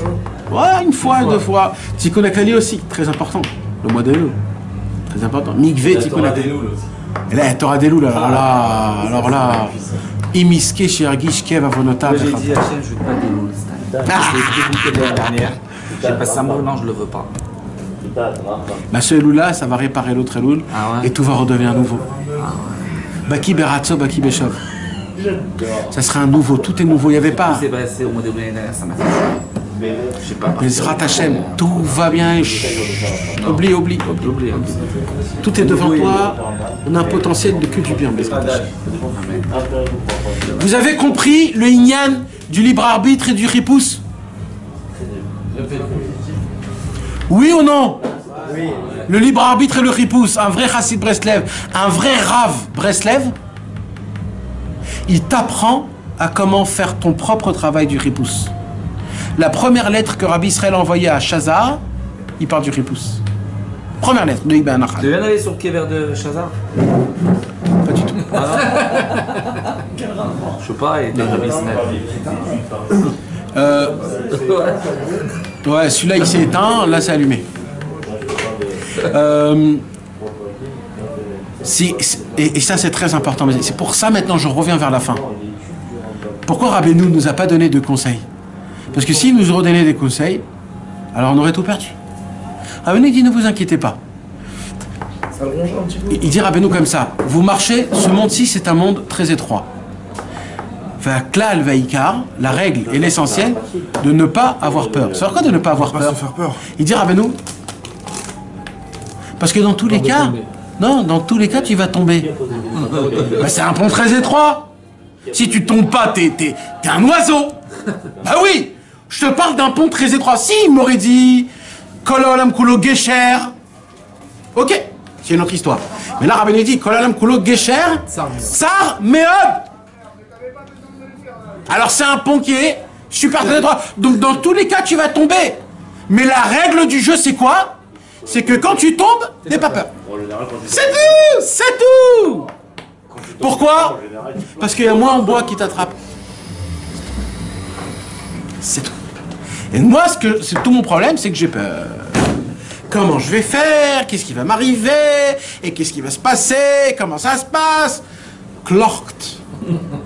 Klorkt. Rabbeinu, il a dit Lo itpared klal. Comment ça se fait qu'Hachem il a permis alors aujourd'hui il y a des choses qui font que ça a une emprise sur nous, par exemple. C'est pas Dieu, c'est les Tzara. Non. C'est les Tzara. D'accord, mais Dieu il a permis aux Tzara par exemple de faire la télé. Pour le libre arbitre. D'accord, le libre arbitre c'est bien. Mais c'est bien. C'est pas bien. Tu préfères regarder des fois un bon film que de prendre un CFR. Oui. Donc pourquoi Hachem il a permis cette chose-là? C'est comme ça, pour la gloire de Dieu. Parce que quand tu vas quand même ouvrir le livre, alors là, tu auras toute la force. Ça sera avec une grandeur, une pulsion énorme. Énorme. Mais alors, cette notion, c'est la base, où, si j'ai bien compris, la recherche, le libre arbitre, donc cette recherche personnelle, elle est fondamentale. Ok.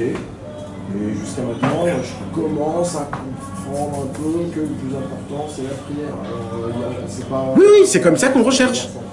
C'est comme ça qu'on recherche. On n'a pas parlé de prière. Comment on recherche? On prie. Et comment on fait? On va chez Rabbi Nachman, à Rosh Hashanah, ou en plein milieu de l'année, et là-bas tu lui racontes ton chemin, ta recherche. Tu dis j'ai fait ça, j'ai pas fait ça, j'ai pris un chemin comme ça, aujourd'hui j'étudie ça, ça et ça et ça et ça, il m'est arrivé comme ça et comme ça. Qu'est-ce que vous en pensez, maître? Comment je dois faire? Éclaircissez-moi mon chemin, donnez-moi mes points de repère, mettez-moi dans les bons points, faites-moi rentrer dans mes Arba Hamot. C'est ça la recherche. Et pendant l'année prochaine, le tzaddik qui va venir, et il va te donner des petites lumières à droite, à gauche. C'est comme ça que ça se passe. Toute l'année tu pries, après tu vas chez le tzaddik. Pourquoi on va chez le tzaddik? Pourquoi on va chez Rabbeinu, Yoni? Pourquoi on va chez Rabbeinu? Pour prier? Parce que j'ai des problèmes à la maison? Pas pour ça. Pour ça je peux aller au Kotel. Pour ça je peux aller chez Rabbi Israël. Pour ça je peux aller quelque part. Pourquoi on va chez Rabbeinu 4-5 fois par an? Ça recharge les batteries. Pour prier, pourquoi? Ça recharge les batteries, oui. Mais c'est un petit peu un mot... Non, moi, écoute bien, pourquoi? C'est le seul qui peut faire rapprocher de la chaîne qui arrive. Tu vas chez Rabbeinu parce que tu dois demander à Rabbeinu tes pertes et un chemin, ton ripousse. Est-ce que c'est bien ce que je fais? C'est pas bien. Mets-moi dans le droit chemin. Fais que je puisse comprendre tes torotes. Fais que je raisonne comme tu veux que je raisonne. Fais que je me rappelle du chemin. C'est pour ça. Ah bah au final, il va pas te le dire. Mais si, Rabbeinu il a dit Maïr l'odarkot dans Torah Dalet. Maïr l'odrachav. C'est Rabbeinu qui t'ouvre le chemin. Tu vas ouvrir une Torah, tu vas découvrir un mot, un chaver il va te dire une parole, tu vas comprendre quelque chose, tu vas dire c'est ça. Tu vas venir le mardi dans des cours de Torah, tu vas ouvrir les yeux. Combien de gens ils sont venus dans les cours du mardi, ils sont repartis? On les voit plus. Pourquoi? Parce qu'ils venaient. Et Dafka, il faut être dans le Tzion, chez Rabbeinu. Ouais. Tu vas lui parler. Ouais. Il faut le voir. Tu peux être loin, mais il faut que tu voies. C'est quoi la différence entre une minute pendant l'année et aller parler à la chaîne et aller parler spécifiquement à Rabbeinu? Parce que là, ça c'est le travail de Rabbeinu, ça. C'est pas le travail de Hachem. C'est pas le travail de Hachem. Hachem, il t'a ordonné. Toi, tu n'arrives pas à appliquer l'ordre de Dieu. Donc, tu as un problème avec Hachem. Normalement, là, Yoni, normalement, là, toi et Hachem, vous n'êtes pas en bonne... Pas que toi, nous tous ici. Donc, on a un vrai problème, là. Alors, on nous dit tous, t'inquiète pas, mais il faut vraiment s'inquiéter. Là, on rentre dans le mois de Elul, vous rigolez tous. On rentre dans le mois de Elul, mais là, mon frère, il faut se prendre en main, là. Ah oui, là, les gars, il faut que vous vous preniez en main. Parce que là, c'est le dernier mois de l'année. Parce que ne crois pas que si tu fais pas de tchouva, il y aura Hocus Pocus, abracadabra et tout va rentrer dans l'ordre. J'ai pas ce sentiment d'être mal quand je parle à Hachem de sa mission. Oui, d'accord, ça c'est grâce à Rabbeinu. C'est grâce à Rabbeinu. Mais dans le Hémet, Yoni, ça existe. Non, non, non, non. Mais Dieu, il te réclame des choses. Et toi, tu les appliques pas. Et s'il te les a réclamés, c'est que tu as la force de le faire. Alors tu as un problème. Alors comment je fais? Là, il y a le tzaddik qui vient en plein milieu. Le tzaddik qui dit attends, Hachem, tu peux me laisser me parler 2 secondes? Ok. Maintenant, Rabbeinu, il vient et là, il te parle. L'écoutez Tzot, l'écoutez Moran, l'écoutez Tfilot, Sefer Amidot, Tzipurei Maasiyot. Il te parle. Il dit pour l'instant, et affaire à moi. Je vais t'éduquer. Comme une femme, un problème conjugal. Il y a un problème, alors d'abord on va éduquer la femme, après on va éduquer l'homme, après on va éduquer ce qu'il va faire. Il y a le chatran c'est Rabbi Nachman. Rabbi Nachman il vient et il dit je vais t'éduquer. Et là il commence à nous éduquer. Il te dit fais comme ça, prie. Et là, quand Akadosh Baruch Hu il voit que tu fais les premiers pas pour se rapprocher, là il te dit même si tu fais mal, je suis béchalom avec toi. Parce que tu vas vers une progression. Là, c'est notre histoire. Donc, il y a l'idée des doutes de tous les jours, mais il y a aussi le compte à rendre à ton patron, à celui qui s'est garanti pour toi. Il s'est garanti, on dit. Il s'est porté garant pour toi. Tu dois des comptes, mon frère. C'est quoi les comptes? Lui raconter ta vie. Comment tu essayes d'appliquer. Sinon, tu as un problème. C'est la seule raison pour laquelle on vient au Man, les gars. On vient pas au Man parce qu'on a des problèmes. On vient en Man parce que tu vas chez le docteur, je suis suivi. Je suis suivi. C'est comme ça qu'on dit, je suis quelqu'un, je suis suivi. C'est tout. Donc tu as un rendez-vous. C'est pas oh mais ça suffit une fois, ça y est, mais pas du tout, mais de quoi tu me parles? Plus j'y vais, plus j'ai besoin d'y aller encore, de quoi tu me parles? T'as compris ce que j'ai... C'est pour ça que c'est important. J'espère qu'on a bien compris le point, parce que la semaine prochaine, je ne vais pas en... Mais justement, on a préparé. Mais ce qu'on a parlé, ça vaut de l'or, du platonium. Du platinium. On a dit des très grandes choses ce soir. Mais ok, kilomètres, moi j'ai bien aimé les clés. Les clés, c'était pas mal. Si tu peux m'envoyer ce cours, ça serait super. Alors je t'explique, j'ai un vrai problème. Tu sais pas comment faire? Je sais pas comment. Toi tu me les envoies en MP3. Je veux les renvoyer à des gens et tout. Eric, tu sais? Attends, moi je peux le faire, tu veux en MP3, tu veux? Je sais pas, et lui il veut le passer lui. Moi je peux faire en MP3. Alors tiens, donne à Michael. Moi je peux faire un MP3, je télécharge la vidéo, je veux prendre pas sur un MP3. Je vais faire tout de suite là.